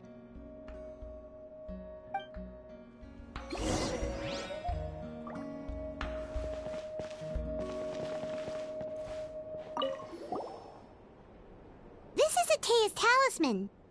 I'm sure you're familiar with this one already. Atea was rarely ever without it.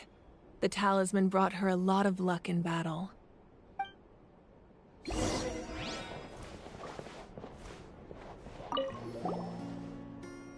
Hey, there's a fishing rod here. It must have belonged to the people of the springs. That's right. It belongs to a legendary fisherman named Matavaru. I have his entire set of fishing equipment, actually. He and I met in a tavern.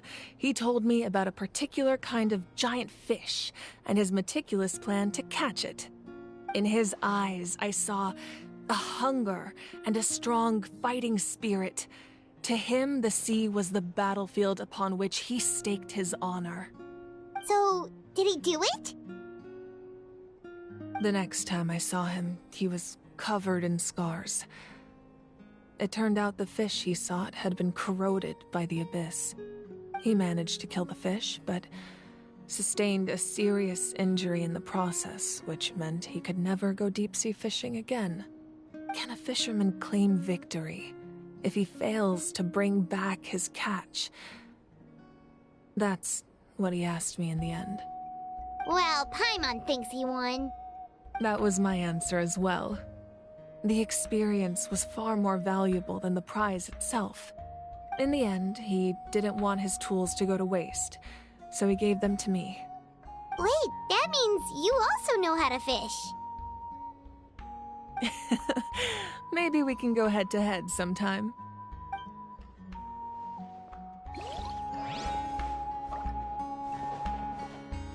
This fishing basket looks familiar.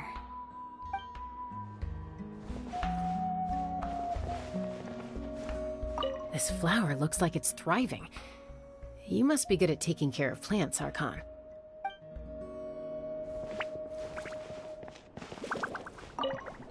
Make sure to handle everything with care. This cup, for example, it's heavier than it looks.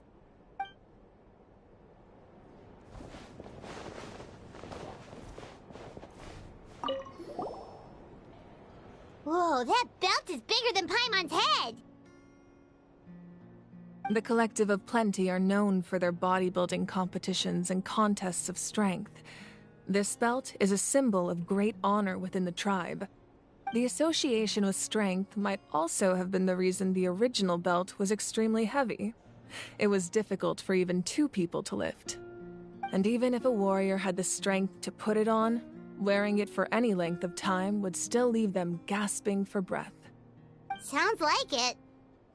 So the owner of the original belt, Kitera, commissioned a craftsman to make a copy identical in appearance but far lighter in weight. That is the belt you see before you. He would often wear this version when training in order to protect his waist. Or he made a lighter version so he could wear it all the time and show it off.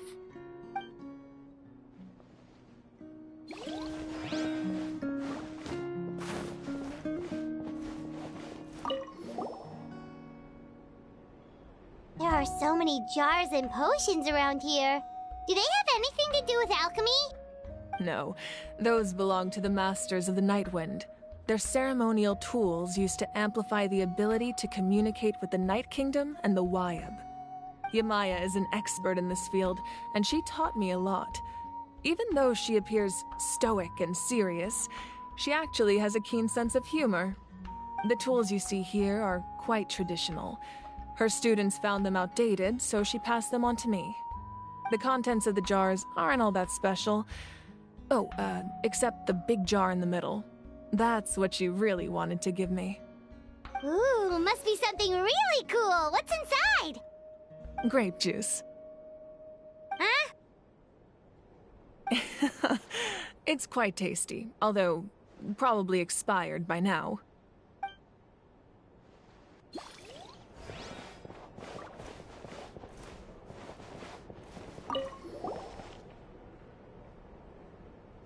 The powder still needs some time to settle, so let's wait a little longer.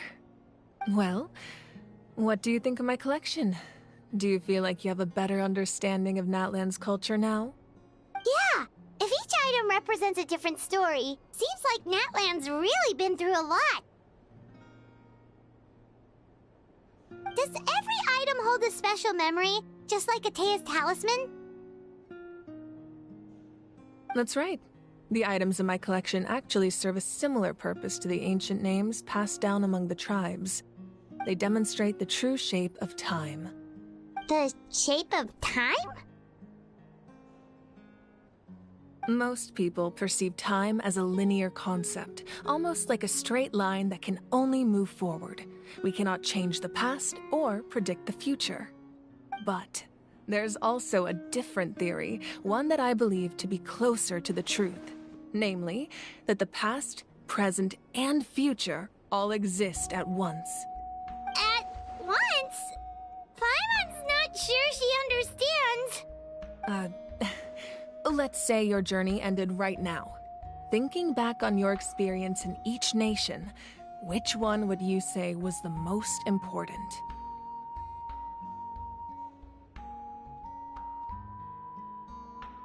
Exactly. Even at the end of your journey, the things you experienced along the way don't cease to exist. They become part of who you are. Take out a portion of that journey, and you would likely make very different decisions, and eventually arrive at a very different destination. The future is the same way. It exists even though it has yet to come to pass. We just lack the means to perceive it. Of course, there are those with the power to foresee the future. They simply call it by a different name. Fate. You're quite familiar with that concept, I would imagine. That does kinda make sense. The future hasn't happened, but already exists.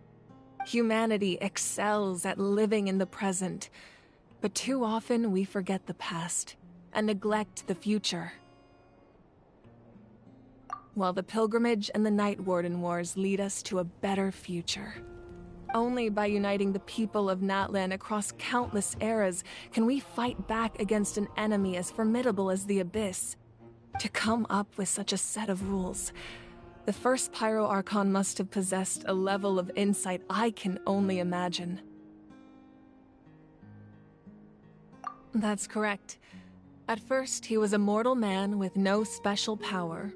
After he ascended to the Divine Throne, he used it to borrow power from the heavens and establish the rules of Natlan. Namely, a framework through which ordinary people can ascend to Archonhood. By holding the pilgrimage, we're able to determine the strongest among us.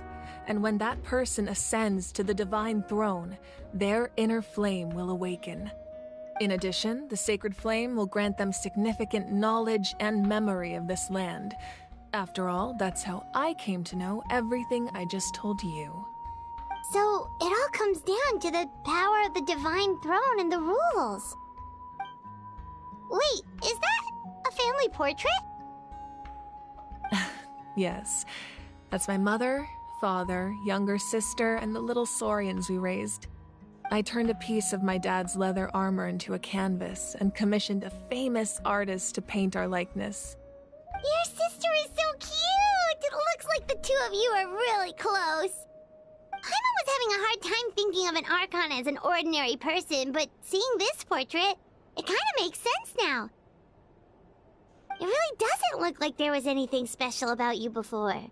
Oh, wait, is Paimon allowed to say that? A little late for that question, don't you think? Sorry! Paimon's so sorry! Paimon's mouth works faster than her brain sometimes. It's alright. I'd never get upset over something like that. No matter what others may say, my past is a precious part of my identity. I'm forever proud of the life I used to lead. Becoming the Archon doesn't mean you sever ties with your family. The position just comes with a lot of responsibilities, so it impacts how often you get to see them. My father made the most delicious stew, so my sister would often bring me a large pot of his cooking, and he would sit on a blanket and eat it together. One time, we didn't close the door securely, and the Saurians who were raising ran into the room and knocked over the entire pot. My sister immediately burst into tears. The two troublemakers were going for the meat, but when they saw my sister's distress, they froze on the spot. I still remember the way they laid there, sulking like a pair of children, even after making such a mess. It was frustrating, but in the end, all I could do was comfort my sister and move on. Wow. Isn't that what being a family is all about? I think about that story a lot, actually. As the Archon, I made a vow to defend this nation, and experiences like that, they remind me exactly what I'm trying to protect. Well, what happened after that? This portrait looks pretty old. Your sister must be all grown up by now, right? I believe she ended up working as an architect and artist. She built many houses and crafted many beautiful works of art. Anyway, that's enough about me. Now that the powder is settled, we can begin. Ian-san, Mulani, Chaska, over here, please. Place the ancient name up there, and then we'll begin.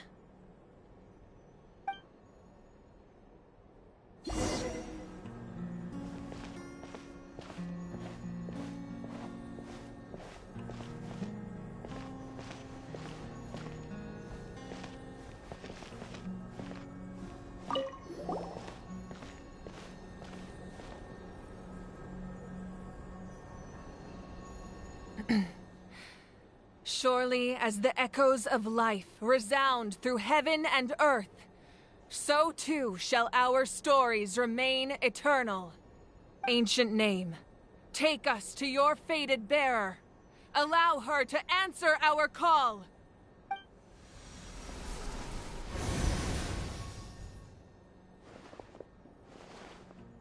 Am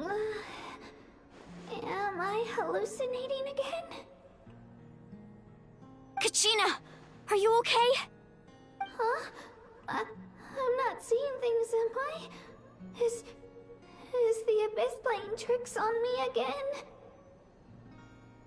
It's okay, Kachina. It's just us. We're trying to find a way to bring you back. Everyone, you have to listen to me.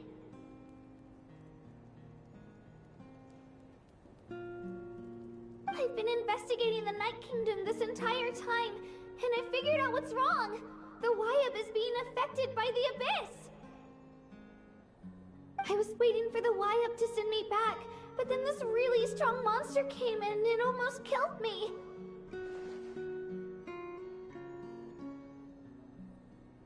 The Wyab saved me, even though its power is weakening, so I've been hiding from the monsters while trying to find a way to help.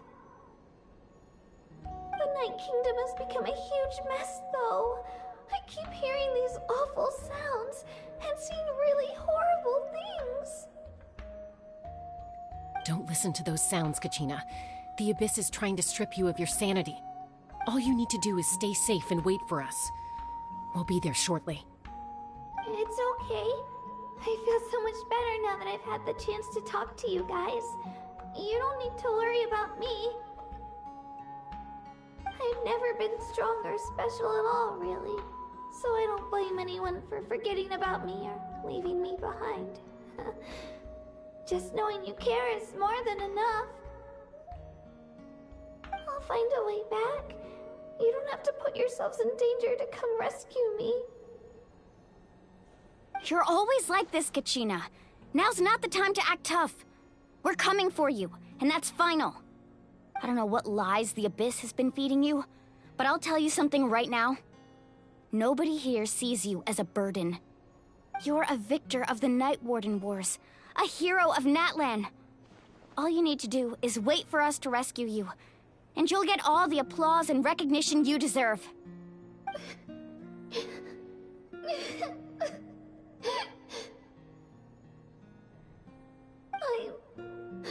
I'm really scared. Everything's so dark and creepy here. And I want to go home. Still, I don't want you to put yourselves in danger because of me. I don't want to hold anyone back ever again. All you need to do is place your trust in us, just like you always have. No one fights alone. We're not leaving you behind. Not ever. Yeah, we're so close. We can't call it quits now. Thank you. Be careful. Looks like we've lost contact. Now comes the most dangerous part. You have to traverse the Night Kingdom in your physical form. This entrance to the Night Kingdom was left behind after an abyssal invasion. Even a brief amount of time inside could expose you to corrosion. I know. I'm prepared for that possibility. All right, then I wish you all the best. I'll tell Koichi to be ready just in case. She's very experienced in dealing with abyssal corruption. That face you just made. Don't tell me you two got into another argument. No, I just feel bad for creating more work for her. I'll go with them too, Archon. The more people, the stronger the party. Thank you so much for your help, everyone. It really means a lot that you're willing to brave these dangers with me. And there's no time to lose, so let's get going. Now that I've lost my power, I won't be able to provide much practical support. But I can still keep an eye on the situation from here. Eon-san, I know it's unlikely, but if you encounter a situation you can't handle... That won't happen. I hope not.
Time to go.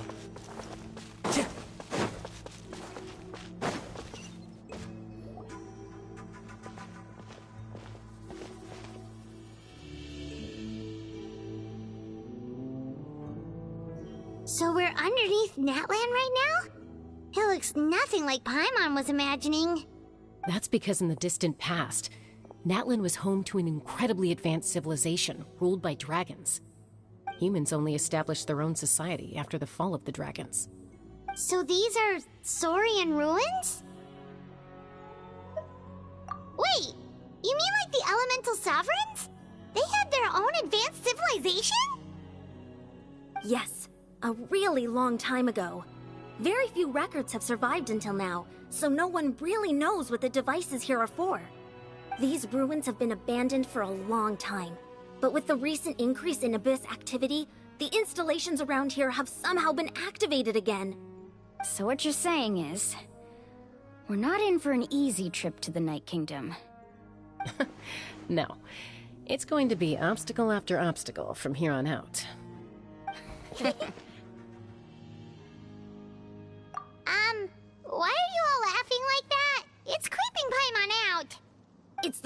the adventure excitement kicking in. Right, guys? Of course. I'm eager to get started. Then let's go. We won't let anything stand in our way.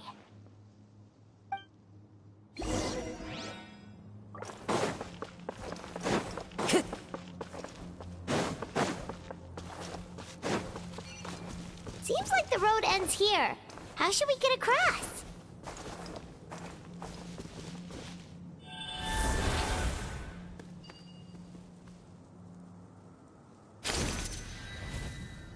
As a professional trainer, I think you could stand to build up your endurance, Paimon. Professional trainer? Paimon thought you were a warrior from the Collective of Planning. Well, that goes without saying. But I actually work as a sports coach. I provide professional guidance for many of Natlan's popular sports. And I don't just mean physical training. I design nutrition plans as well. Ah, so basically no sugar, no soft drinks, no grilled meat.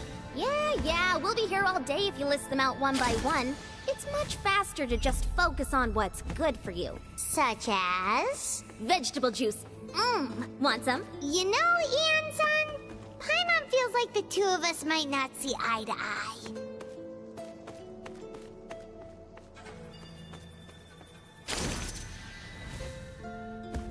Those guys look familiar. We've fought them before. Let's go. Show no mercy.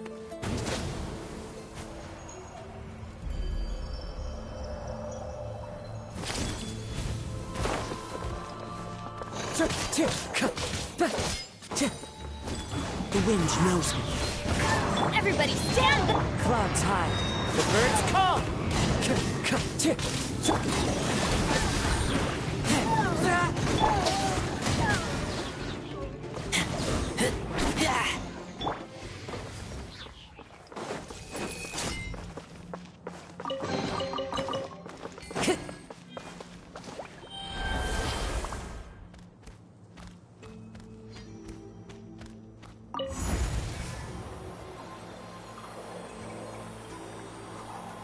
Whoa, the place we need to go seems really high up.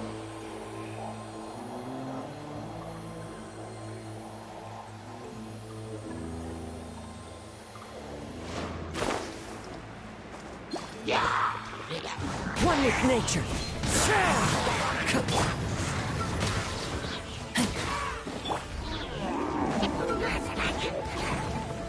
Time to go. Into the wind.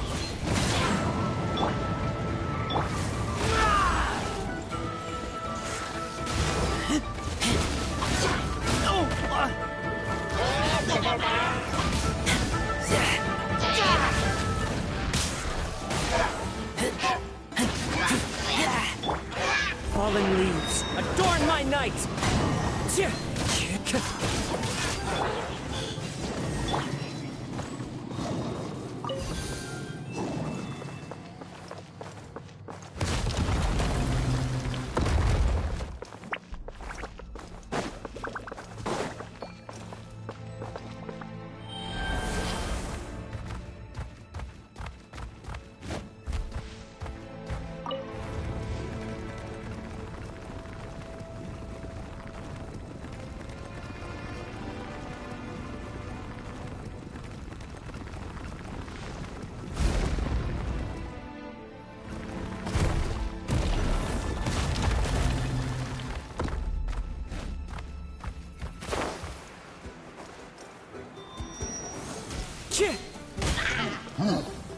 One with nature.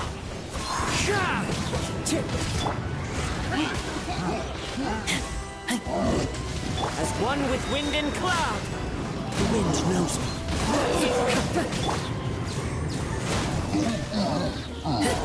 A touch of frost.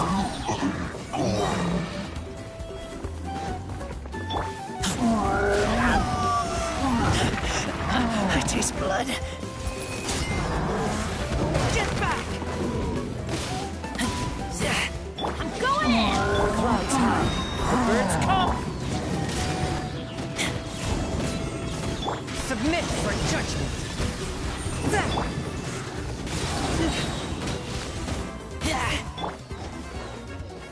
One with nature.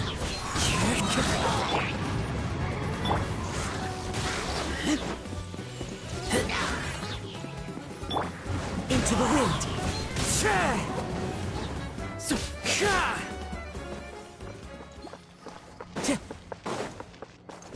Time to go.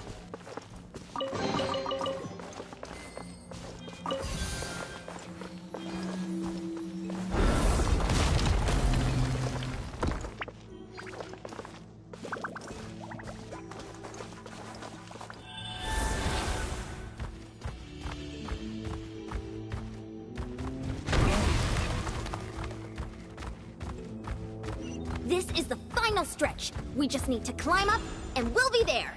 Nothing to it. Easy for you to say.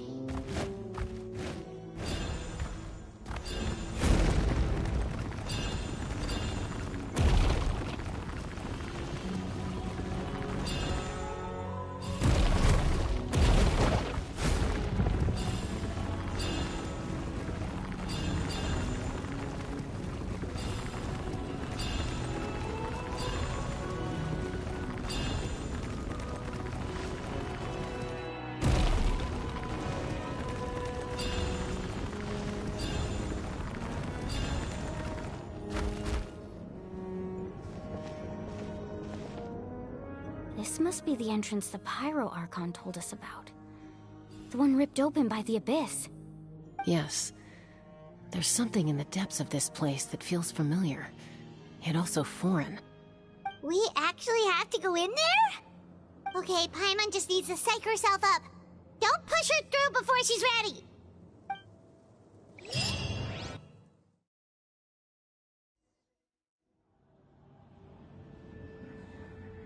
Hey! You don't have to drag Paimon! You're pulling too hard!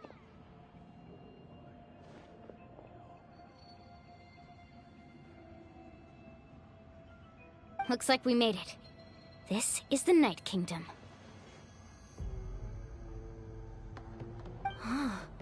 It looks so different from what I imagined in the stories. That overflow of energy is probably what trapped Kachina here in the first place. From this point forward, everything we know about the real world no longer applies.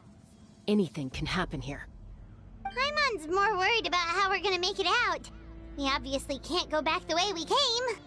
Do you see that patch of light on the ground? It's shining down from that fissure in the sky.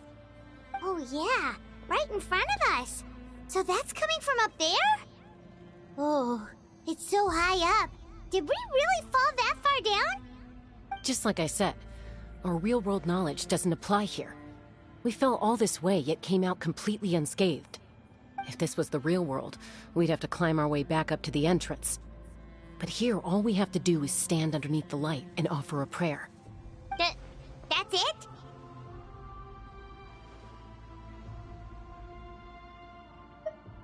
You really think that little of Paimon? That's not even why Paimon asked!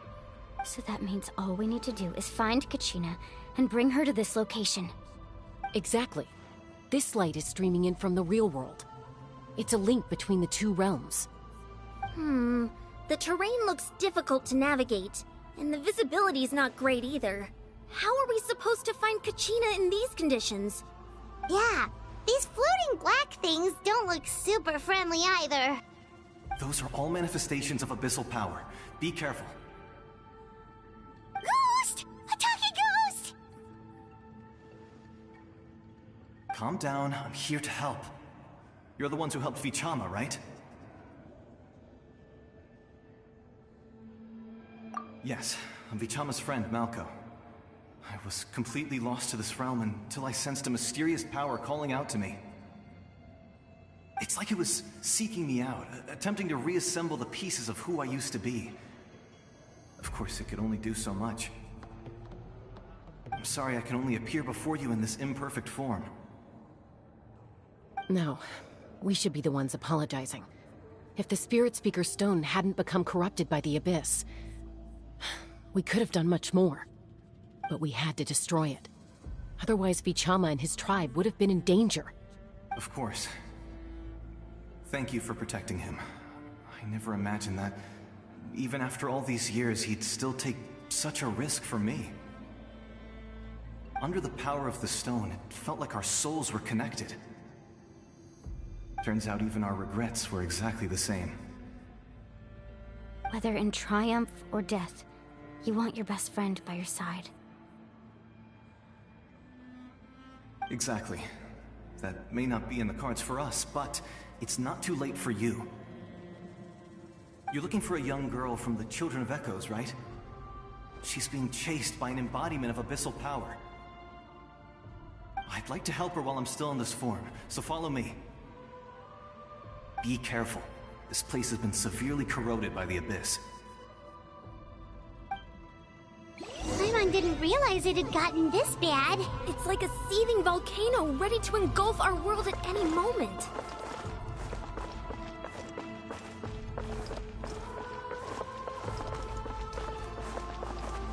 Ouch! Quick, get back here! You can't go... Stick close to me. My power will be able to ward off attacks for the time being.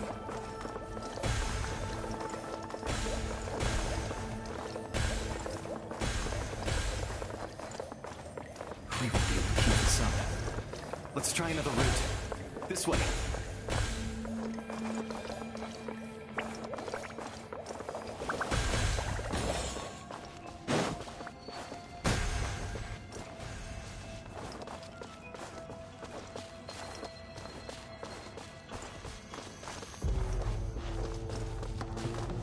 Not good. More monsters. We shouldn't waste our time on them.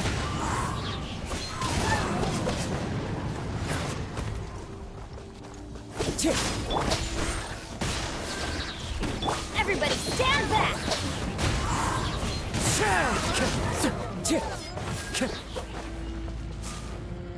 Time to go.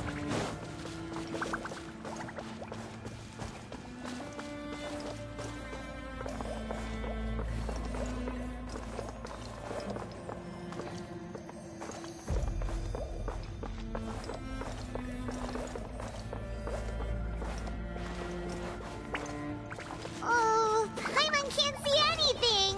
It's easy to get lost here. Just stick close.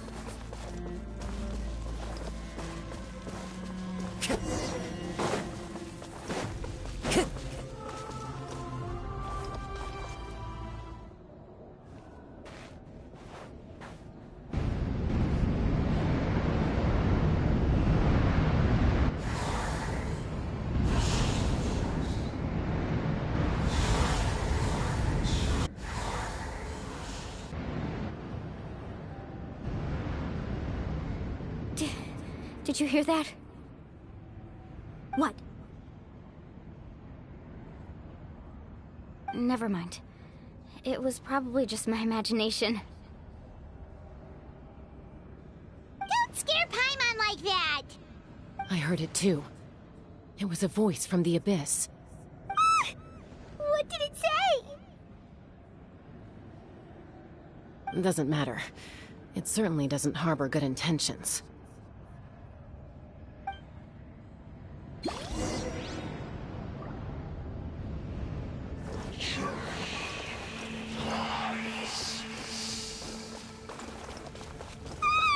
Paimon just heard it too!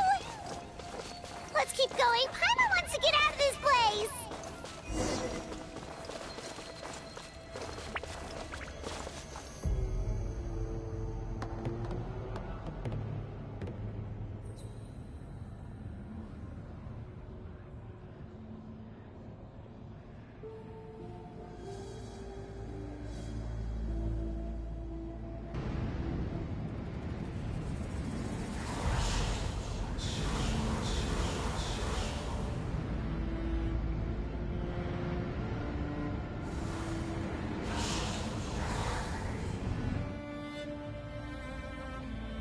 We're here, Kachina!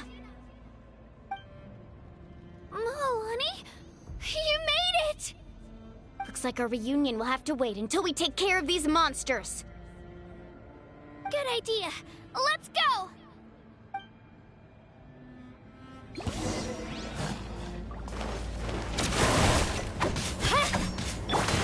One with nature.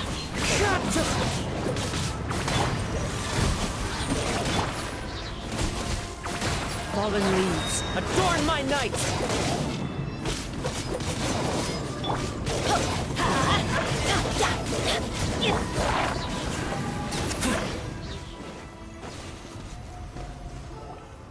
You're here. You're finally here. Thank you so much. That monster can appear from anywhere. It almost caught me a bunch of times. The Wyap's power helped keep me hidden, so I just tried to stay out of sight until you got here. Had a girl. You did so well. And most importantly, you weren't hurt. Should we start heading back then? Actually, I have a request. Will you come visit the Wyap with me? I can't exactly put it into words, but something's wrong with the Ode of Resurrection. And I know it has something to do with the contamination from the Abyss. That was the Pyro Archon's theory as well. Everything we've seen here certainly seems to back it up. In the Night Kingdom, there are 6 main totem poles representing the Wyap of each tribe. You can think of them like the body of each Wyap. Additional totem poles, like the ones around here, serve as proxies to which the Wyap can extend their consciousness. There are countless proxies scattered around the Night Kingdom. Through them, the Wyap can extend their consciousness over the entire realm and track down souls no matter where they roam. But if a proxy were to become severely contaminated, then a soul could become lost within the Night Kingdom. Judging by the current situation, I don't think we're dealing with just one contaminated proxy. Even if we could drive back the abyssal power from one of them, that probably wouldn't even put a dent in the problem. Still, we can't just leave the Wyap to suffer. It's protected me this whole time. I agree. We might even manage to draw out the monster that's been hunting Kachina. Getting rid of the monster might slow down the deterioration of the Night Kingdom.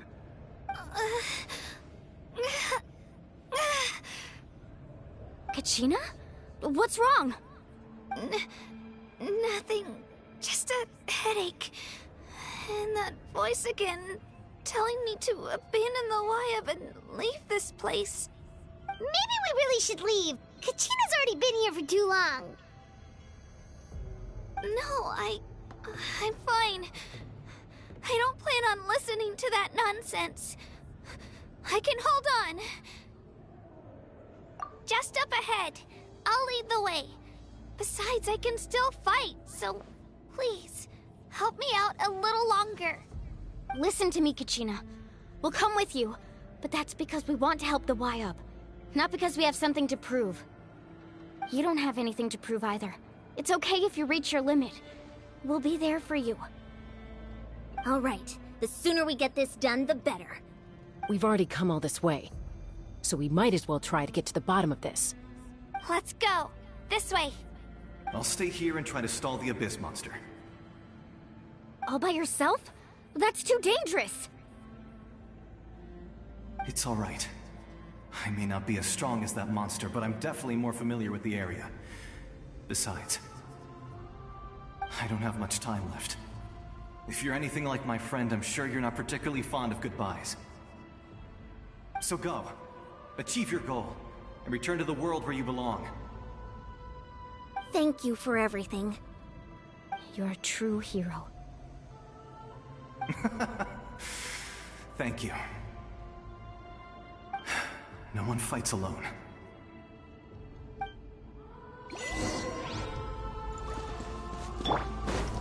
Does your head still hurt? Let me help you walk. I'm fine. You should know I'm made of stronger stuff than that.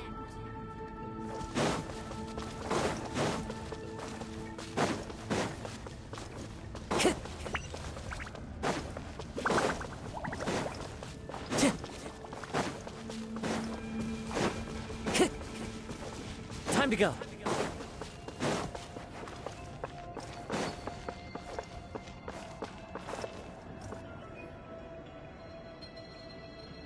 Wyap! I'm back! My friends and I are here to heal you. Wyap? Can you hear me? Wyap?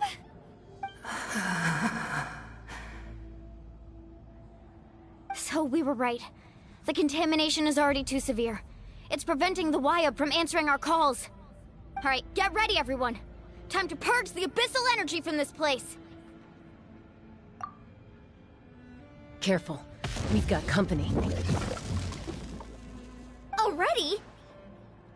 You really think that puny soul could slow me down?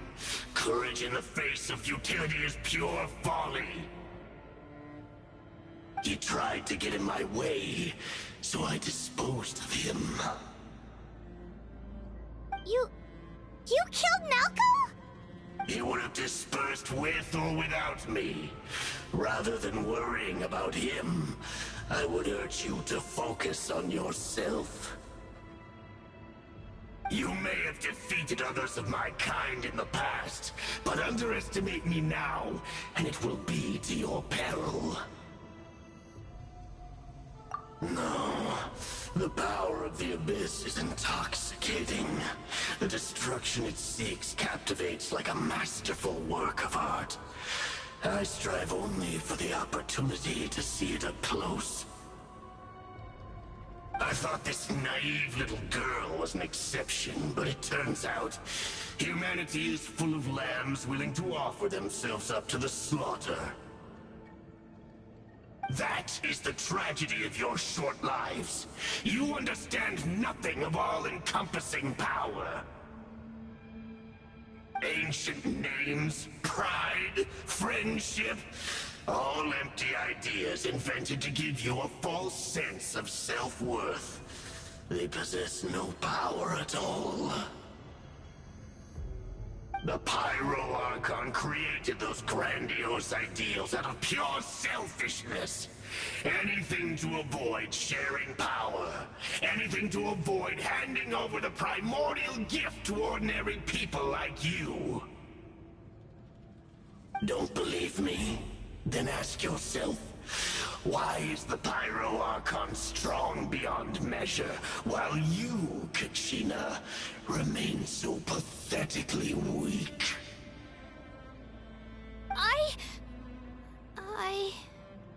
Kachina, give me your hand.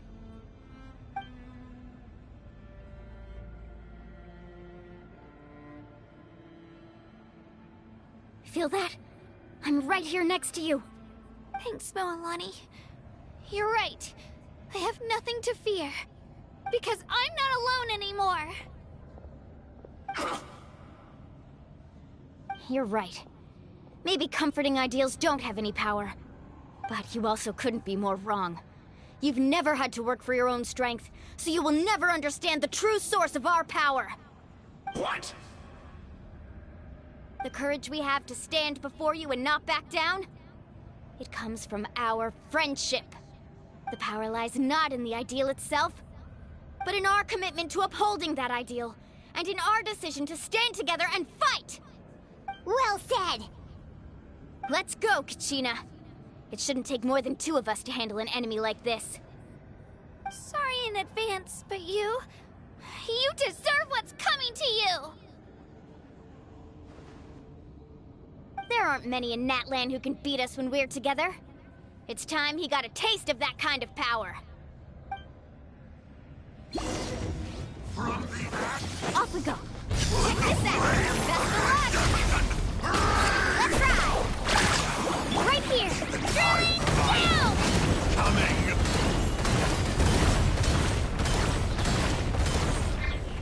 Revelation from on high. Woohoo!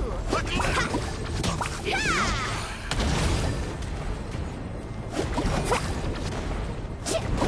Need a surfboard? Go! Carving waves! What a fall, right? The fate of this world is all. We won! We actually won! That's what he gets for underestimating you two. Fantastic work, Kachina! Absolutely fantastic!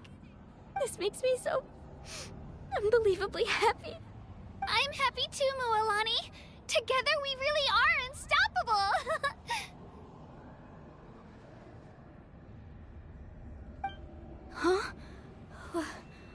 What's happening?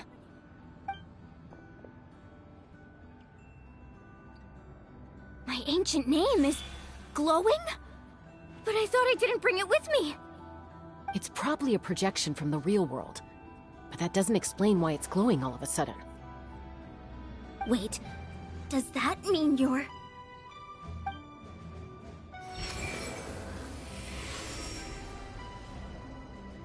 That was a bold move, diving headfirst into the fire to save your friend, especially in a place so overrun with abyssal corruption. Still, seeing you pull it off was really something. Everything you said was exactly right. As isolated individuals, we stand no chance against the power of the Abyss.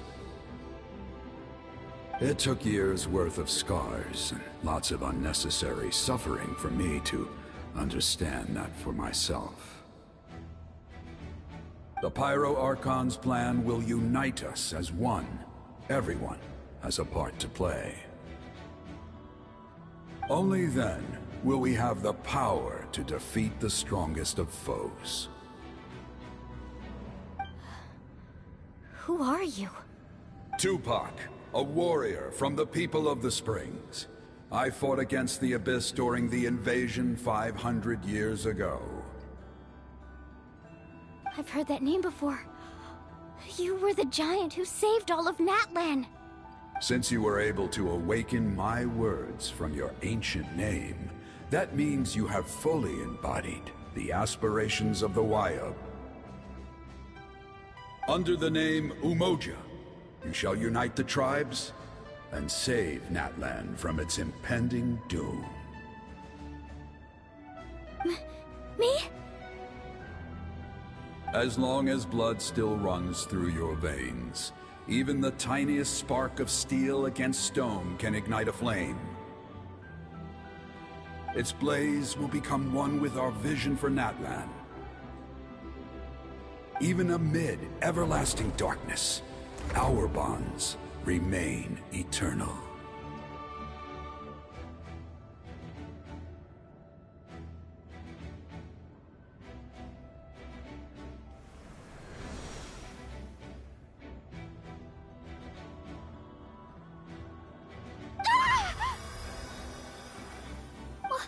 What's wrong, Moalani?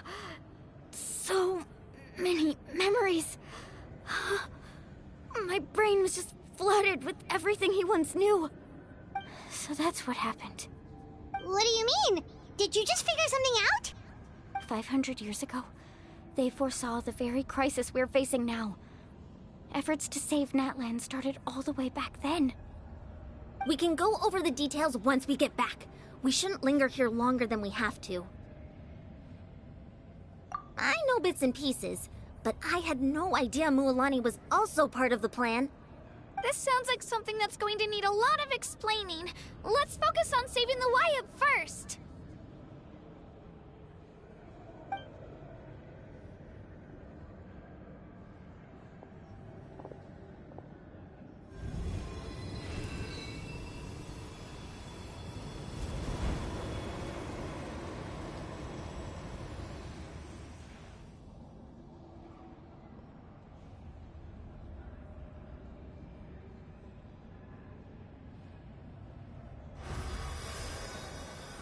Okay, that should be enough.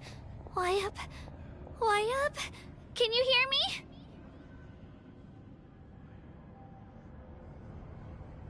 I hear your voice, Kachina, my dear child. Great. Well then, I'm afraid it's time to say goodbye. I just wanted to make sure you were okay before we leave, but we can't afford to stay here any longer. I was going to ask why you bestowed an ancient name upon someone like me, but it's okay. I'll keep searching within myself for the answer. I'll never stop trying to improve my strength. One day, I'll live up to the hero you saw in me. You are already an outstanding child in my eyes, Kachina. No matter what happens. You are all my most beloved children. It has always been my honor to protect and nurture you.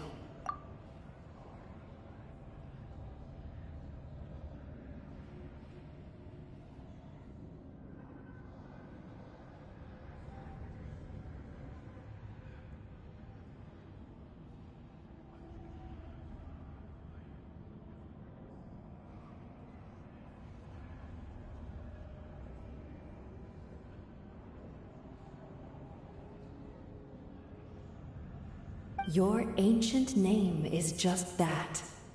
A name. Much like your parents chose to name you Kachina, I also gave you a name, but it need not define you. Focus on who you want to be. You are already worthy of your name.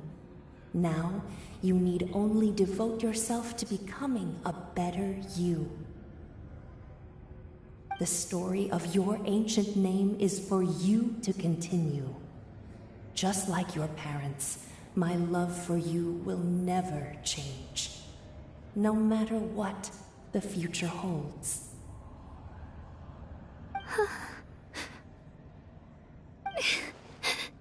Thank you, Wyatt. It gladdens me to see the Pyro Archon's plan move another step towards completion. But it is time for you to leave this place. The situation here is getting worse. Go now, my children. Save Natlan on behalf of all you hold dear. I know we've never met before, Wyatt, but I just wanted to say thank you for encouraging Kachina. It was exactly what she needed to hear. Whoa! What's going on? An earthquake? We're out of time. It's the power of the Abyss. Quick, we need to run!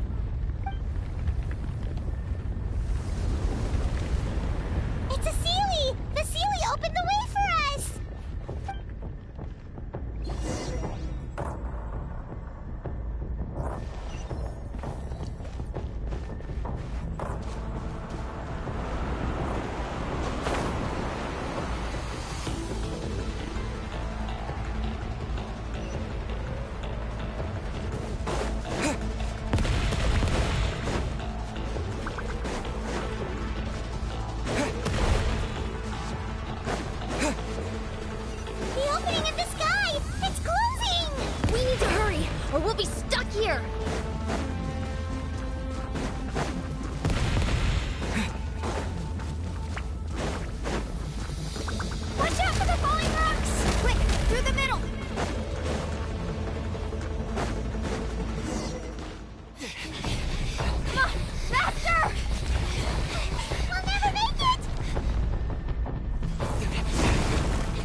You've done well. Now come home.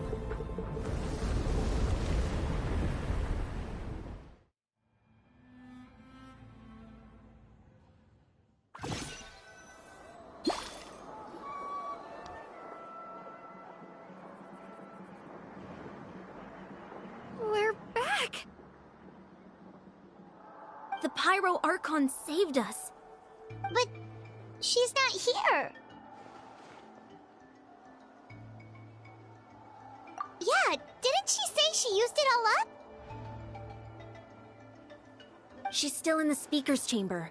What we saw in the Night Kingdom was just her consciousness. So you're saying her consciousness did all that? Every great display of power comes at a price.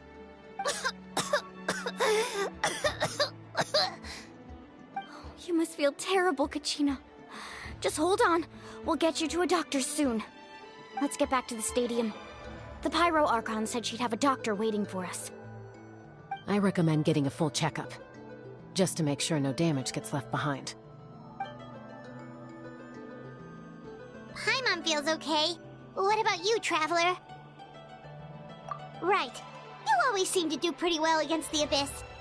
Let's get going. We need to share what we learned in the Night Kingdom as well. Right. The Wyatt mentioned something about the Pyro Archon's plan. What is it exactly? I'll let her explain everything. We're all a part of the plan now. Every move we make from here on out will decide Natlan's ultimate fate.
Time to go.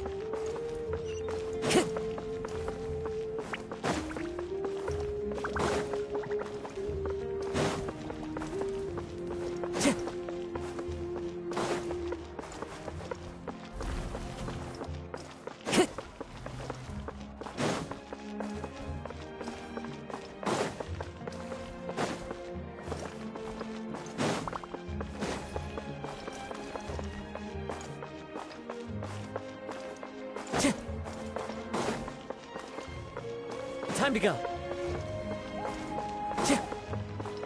Time to go.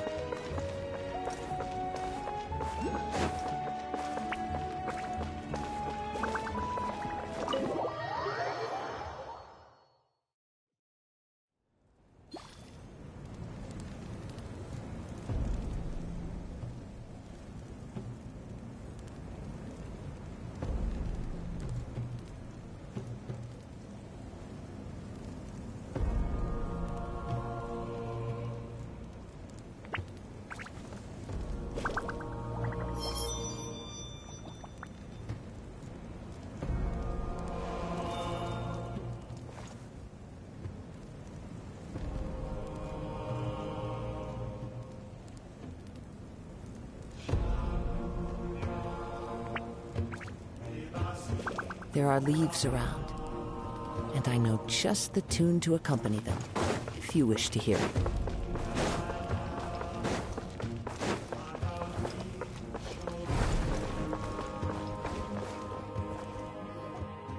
Huh.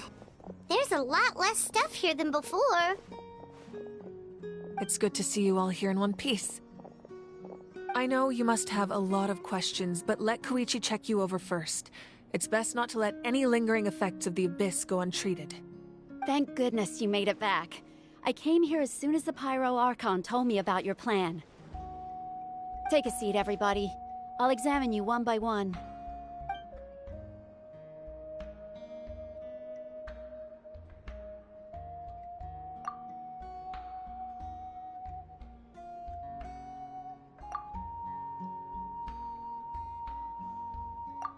All right, that should do it for now.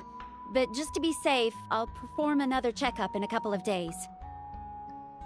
I have to say, though, I've never seen anyone react to the Abyss like you, Traveler. It's like you're completely immune to its power. He always has been special like that. He can even purify its power.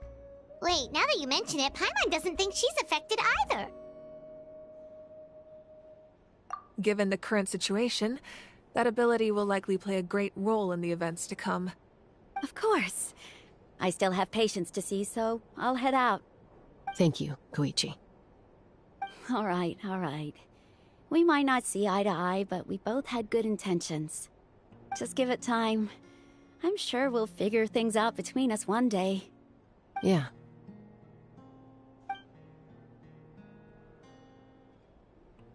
All right. There's so much to discuss, I don't even know where to begin. You've seen it for yourselves now. The devastation in the Night Kingdom. I'll get straight to the point. Natlan is on the verge of destruction. It's very possible our nation has less than a year before total devastation. Huh? No. That can't be true, can it?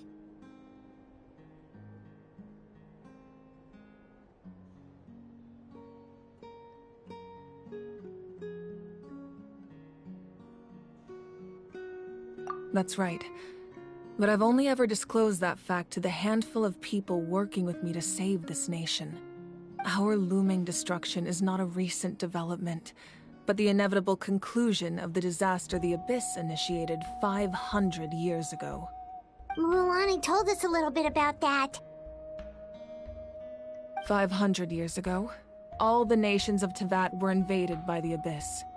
Unlike the other nations, Natlan never had stable and deep-rooted ley lines, so we suffered the worst of the invasion. The battle against the Abyss was exceedingly long and brutal. In the end, victory came at the cost of our civilization and countless lives. Even then, it took centuries of solving the disasters caused by the Abyss to finally achieve the peace we know today. And still, this is but a superficial victory. The forces of the Abyss have merely been driven back underground. Their threat to Natlan remains as real as ever. I'd never have guessed. The problems plaguing the Night Kingdom are all the more complicated because that realm is essentially functioning as Natlan's ley lines. Immediately after the war, our calculations estimated that we would have a maximum of 500 years before the Night Kingdom was completely lost to the Abyss. But at that time, we were a nation of the destitute. Our people no longer believed in victory, nor did they hold hope for the future. Our civilization was dying, our faith crumbling, and the line of power passed down from the Wayab nearly severed. If we didn't bring the nation back together, it would be foolish to even dream of defeating the Abyss in the future. So, the Archon had a long and involved discussion with the heroes of each tribe, and finally came up with a 500-year-long plan to save Natlan. So that's what happened. After finding Kachina, I encountered a strange figure who gave me a series of new memories. Since the plan was mentioned in those memories, I guess I've been chosen to play an important role in it. But there's still something I don't understand. Those memories showed me the Pyro Archon from back then. And it was you. Huh? But that doesn't make any sense. The Pyro Archon is supposed to be human. It's impossible for a human to live that long. That's right. The hardest thing for humans to overcome has always been time. Or rather, the natural limitations of our lifespan. A god can extend a human's life by using a certain amount of divine power, or subjecting them to a curse. But, as we all know, Natlan doesn't have gods like that. We can only rely on our own methods. A human life is like a flame destined to be extinguished. 500 years ago, I placed my life within the sacred flame. Only by dying before my time could I have the chance to wake up again. So, in other words, this is your second life? Yes. We only managed to defeat the Abyss all those years ago because the tribes came together as one. If the Natlan of the future was to have a fighting chance, the Pyro Archons that came after the war had to rebuild the decimated tribes. The goal was to reunite the people and restore the strength of each tribe's Wyab.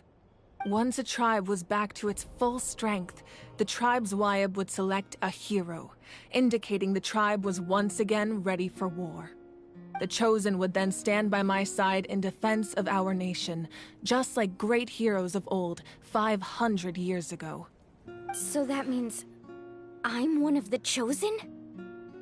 That's right. You bear the ancient name Umoja, the same one held by the hero from your tribe 500 years ago. It means unity. After your adventure in the Night Kingdom, I trust you've come to fully understand the meaning of that name. So in other words, you always knew who the Wyab were going to pick from each tribe? Yes. According to the plan, each tribe was supposed to have been fully restored by the time I awoke. But something went wrong along the way. The 6 heroes successfully inherited the ancient names from 500 years ago, but the intel regarding the plan wasn't passed on to them. Once again, it comes down to the deterioration of the Night Kingdom. Communication between the Sacred Flame and the Wyab has been blocked. Just like how the Ode of Resurrection failed to bring Kachina back. Exactly. It's just another tactic the Abyss is using against us. The Abyss may not possess intelligence, but its methods certainly aren't easy to counter. If we want to unblock that information from being passed on, my presence alone isn't enough. The ancient name-bearer must establish a greater connection to their name. So, I've tried my best to help them from the sidelines.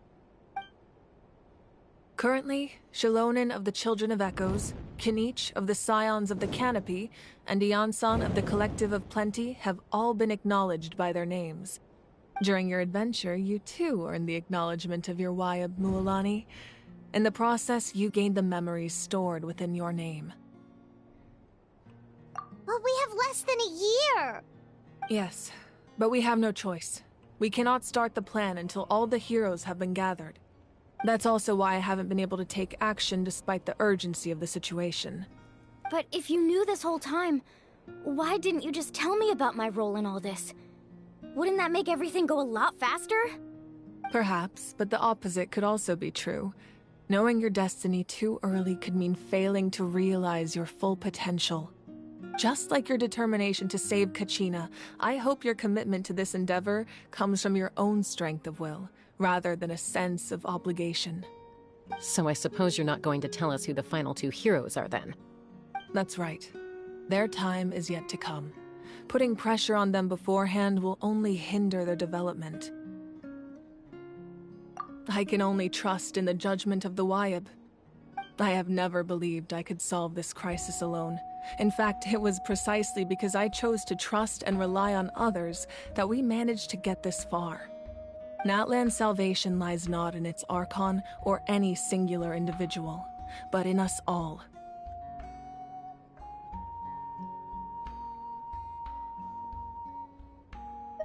You're quite perceptive, aren't you? I thought I might get away with avoiding the topic.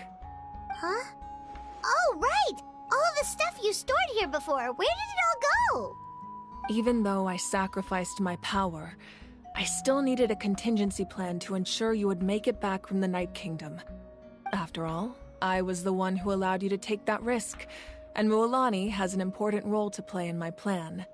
In addition to their sentimental value, the items I stored here held a much more important purpose. Fuel. Fuel? Ah, so back then, that's why you... Yes. The stories embodied by those items are certainly important, but there's an even more significant trait they all share.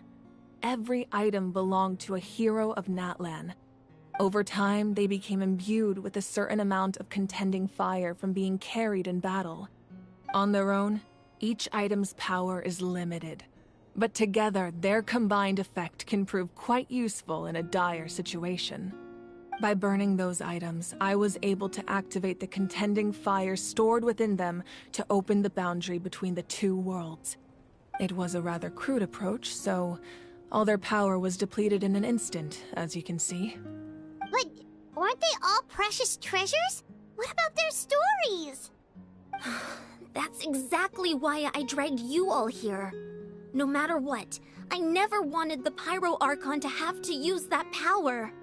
Oh, I'm so sorry. You have nothing to be sorry for. You all deserve my thanks, actually. If you hadn't saved the totem pole, that area of the Night Kingdom would have been forever lost to the Abyss. And then, it would only be a matter of time before the Children of Echoes was met with disaster. Besides, when those heroes entrusted their belongings to me, or the Pyro Archon of their time, it was out of a desire to contribute to Natlan's survival. If they knew those items helped save the present-day heroes of Natlan, they would not mourn their loss. Even when you put it that way, I still feel bad. There's no need. Remember what I told you about time? The people and the events of the past are never truly lost to us. We simply carry them with us in a different form. In that sense, we didn't lose anything at all. If you still have regrets, let them fuel your resolve in the battles to come. Your deeds will become new legends and nurture new forms of power just like the items once stored here. Well, we'd still like to return the favor. Well, if that's the case, just treat me to a drink sometime. Now that Kachina has returned, we can finally hold the victory feast and celebrate your team's triumph in the Night Warden Wars. And we could all use the rest, that's for sure. Plus, you'll be able to silence everyone who doubted you once and for all, Kachina. Still, now that I know the danger we're facing, having a victory feast doesn't feel right. Try not to let it get to you. It's important to stay calm. Worrying about it will only affect your judgment. All right, you should head out. I'll join you in a bit.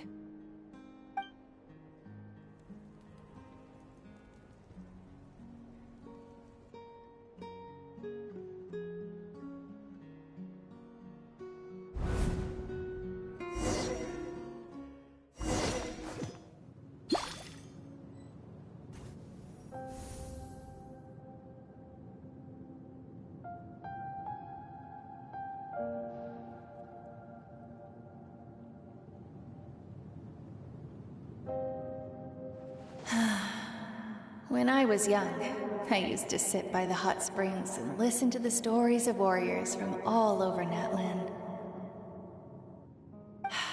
They attract people from all walks of life.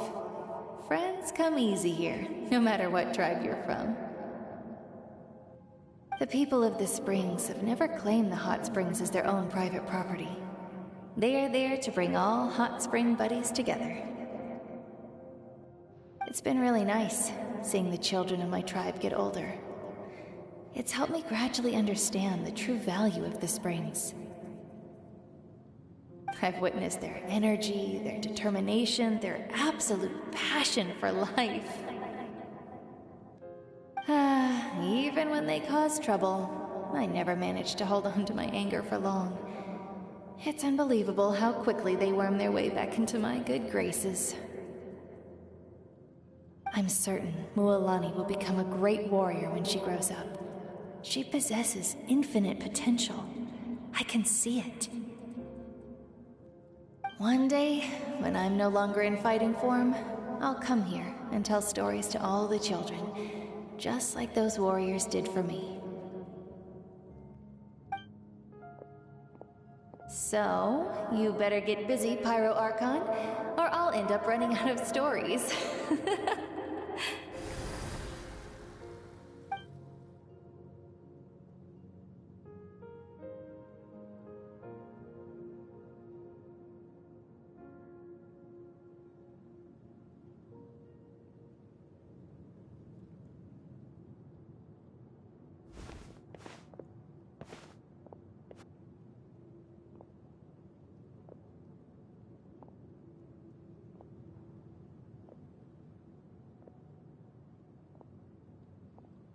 Our nation is engulfed in darkness. Our tribes stand divided, and yet you promise victory in the distant future. The Abyss is a cunning enemy, one that I faced in battle many times. Were that not the case, I would never understand exercising this degree of caution. My rage will never know absolution, and my power will no longer aid you in victory. But you came to me because you knew you could convince me with just a single sentence. I understand your choice. The heroes of today will forge the path ahead with blood and fire. Just remember to earn us the victory we are owed. Otherwise, rest assured, I'll find a way to collect the debt. For Natlan.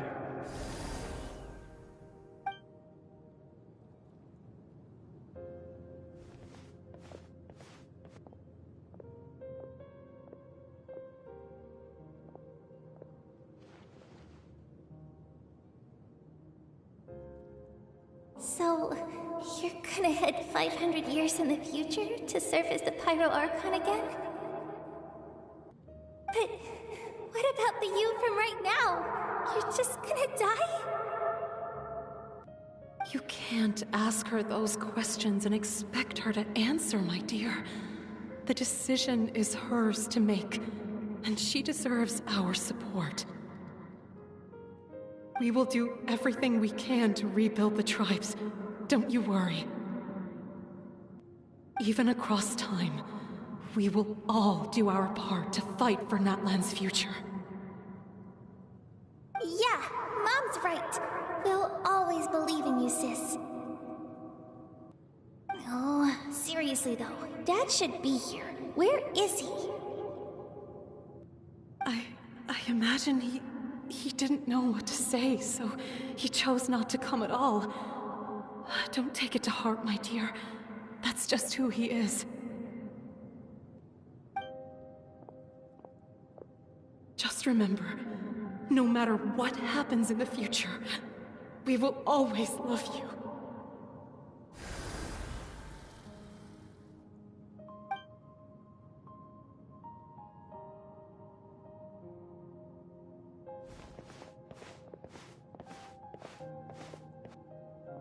I'll come find you one day. I know I can't live that long, but I'll think of something. There has to be a way for us to meet again one day. If there's an answer out there somewhere, I'm gonna find it. So, don't forget about me.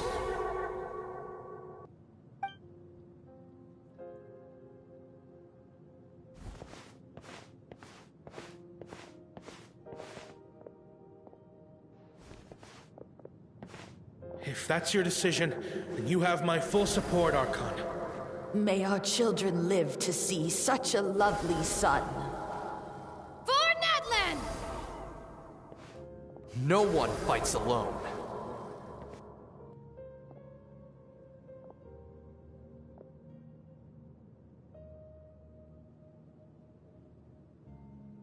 The rules are my legacy. They shall grant us the strength to overcome the next tragedy. War forged the 6 tribes, taught us how to fight, instilled in us what it means to love. Who will be the one to bring this to an end?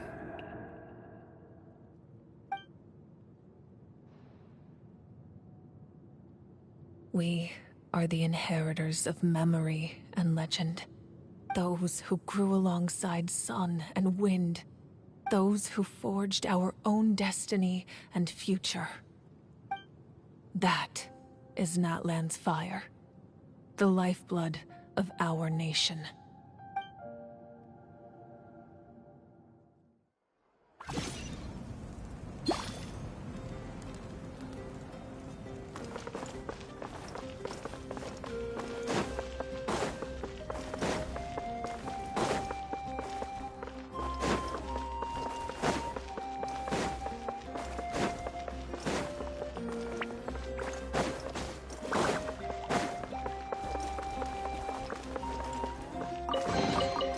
Who says there aren't benefits to a life of wandering?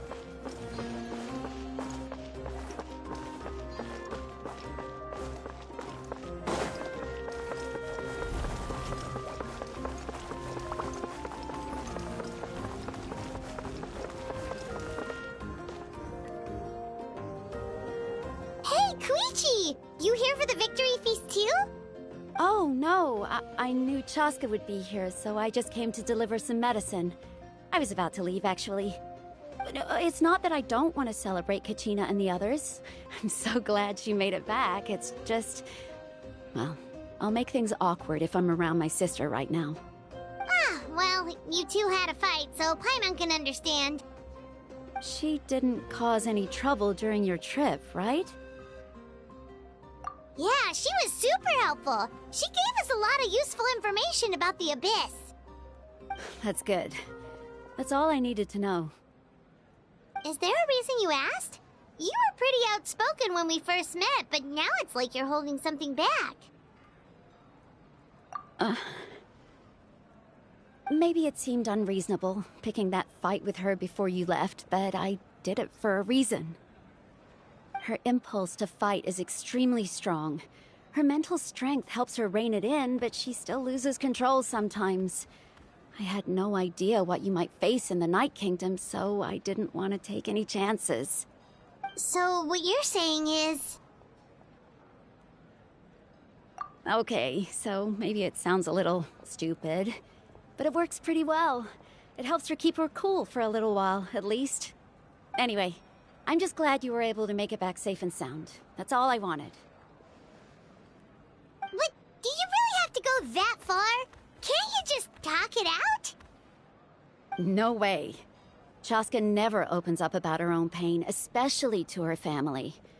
She can't learn about this, or it'll be even harder to help her. I appreciate the understanding, and don't worry. I'll find a way to help her ease this burden. Anyway, I need to get going. Enjoy the celebration. Oh, and if you ever need a doctor, you know who to find. Huh. Who would have thought there was a deeper reason behind their arguing? In the end, it's all the Abyss's fault. Paimon's had enough of them.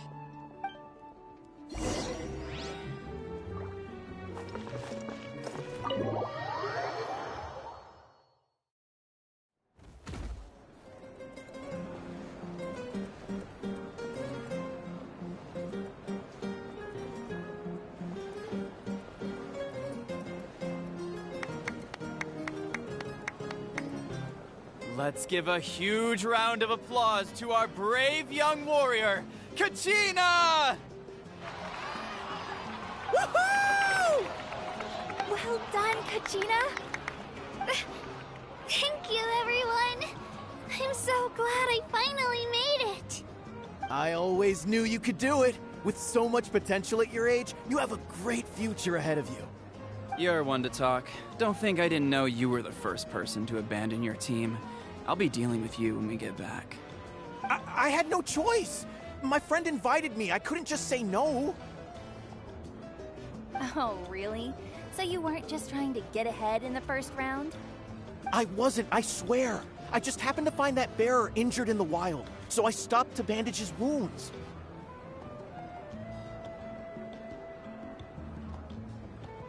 When he insisted on repaying the favor, what was I supposed to do? I'm just one person. I figured Kachina would have no trouble replacing me. But the fact of the matter is that after your departure, everyone else started thinking about swapping teams too. I'm really sorry, Kachina. It was wrong of us to abandon you like that. It's amazing that you still made it all the way through to the Night Warden Wars. That's the highest honor. So, what about you guys? Did you make it far? Our team captain drank too much the night before the competition and turned up late to the stadium on the day. We got disqualified.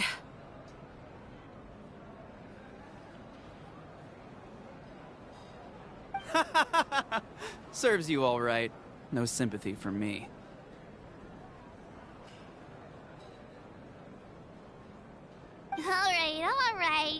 There's no need to be like that, Uncle Pakal. Dear friends, I'd like to say a few words. Firstly, I'm grateful to my friends and our great Archon for helping to bring me back. This traveler and his companion Paimon are some of the strongest people I've ever met.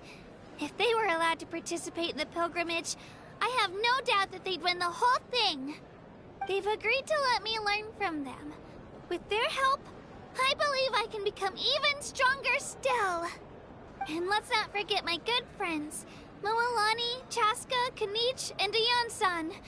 They all helped the Traveler and Paimon figure out a way to bring me back from the Night Kingdom. They too deserve to be called our heroes, so please give another round of applause for them. Thank you so much! Well said! I'll drink to that. How does it feel being a hero, Kachina? To be honest, it's a bit overwhelming. It all just feels so surreal. Well, you better get used to it! Next up, undefeated champion! Hey, please don't make fun of me.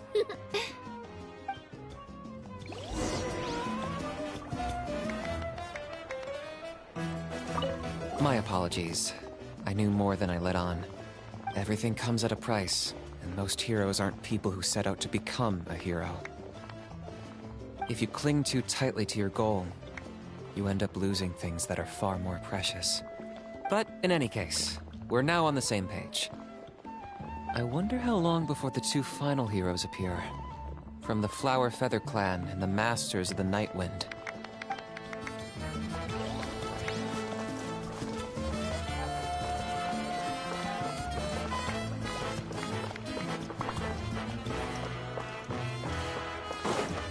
Time to go.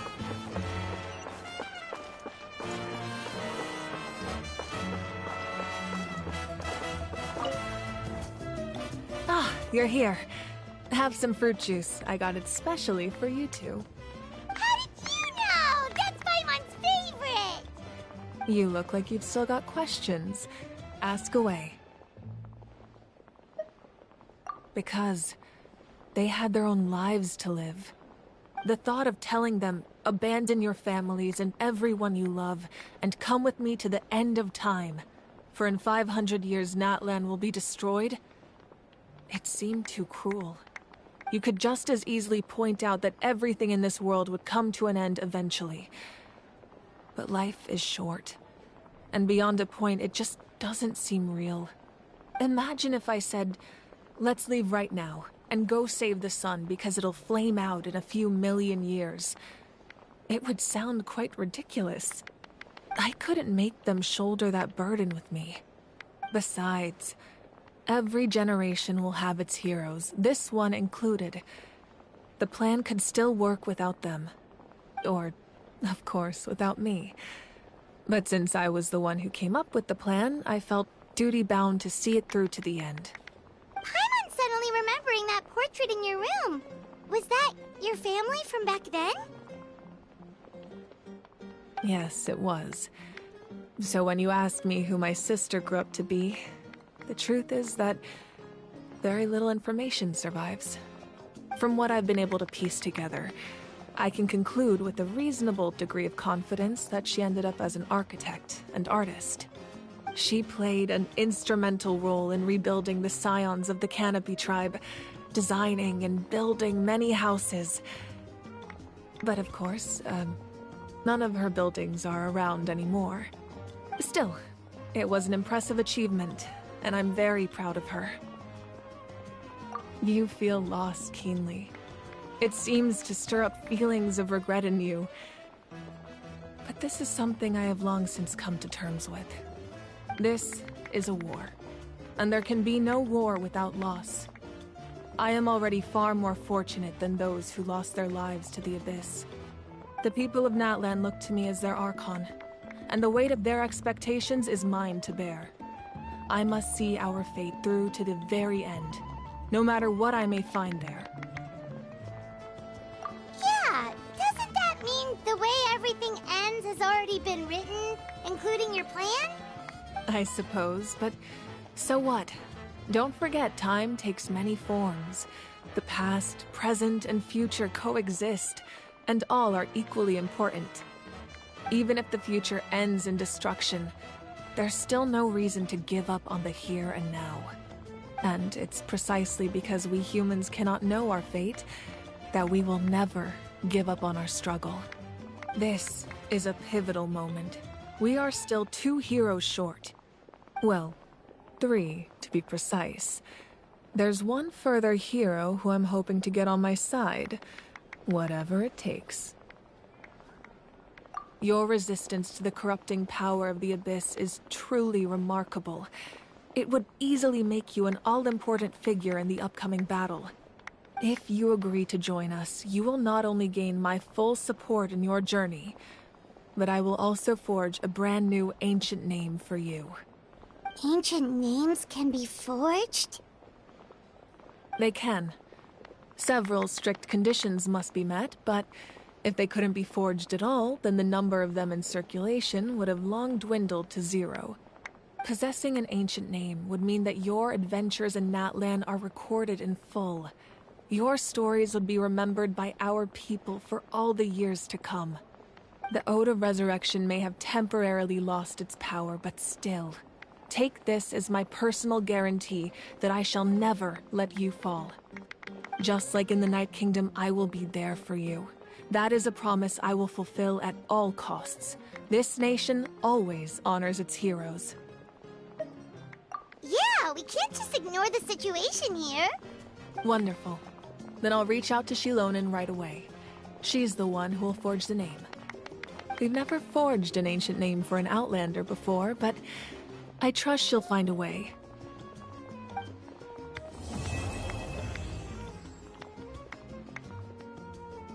My lord, we've received word that the Pyro Archon has lost much of her power. Although your injury complicates things, this is most certainly the opportune time to seize the Gnosis. Victory and defeat are rules, not outcomes. I have never taken advantage of an opponent in a time of weakness, and I don't intend to start now. As for you, I must confess, I did not expect that little trick of yours to save the day. No matter how dense the fog, as long as the sun remains, we cannot turn day into night. She could have dispelled it. She simply chose not to. You don't have much time, and you're injured on top of that. What do you plan to do next? I'm beginning to see just how useful you may turn out to be. You heard something from here, didn't you?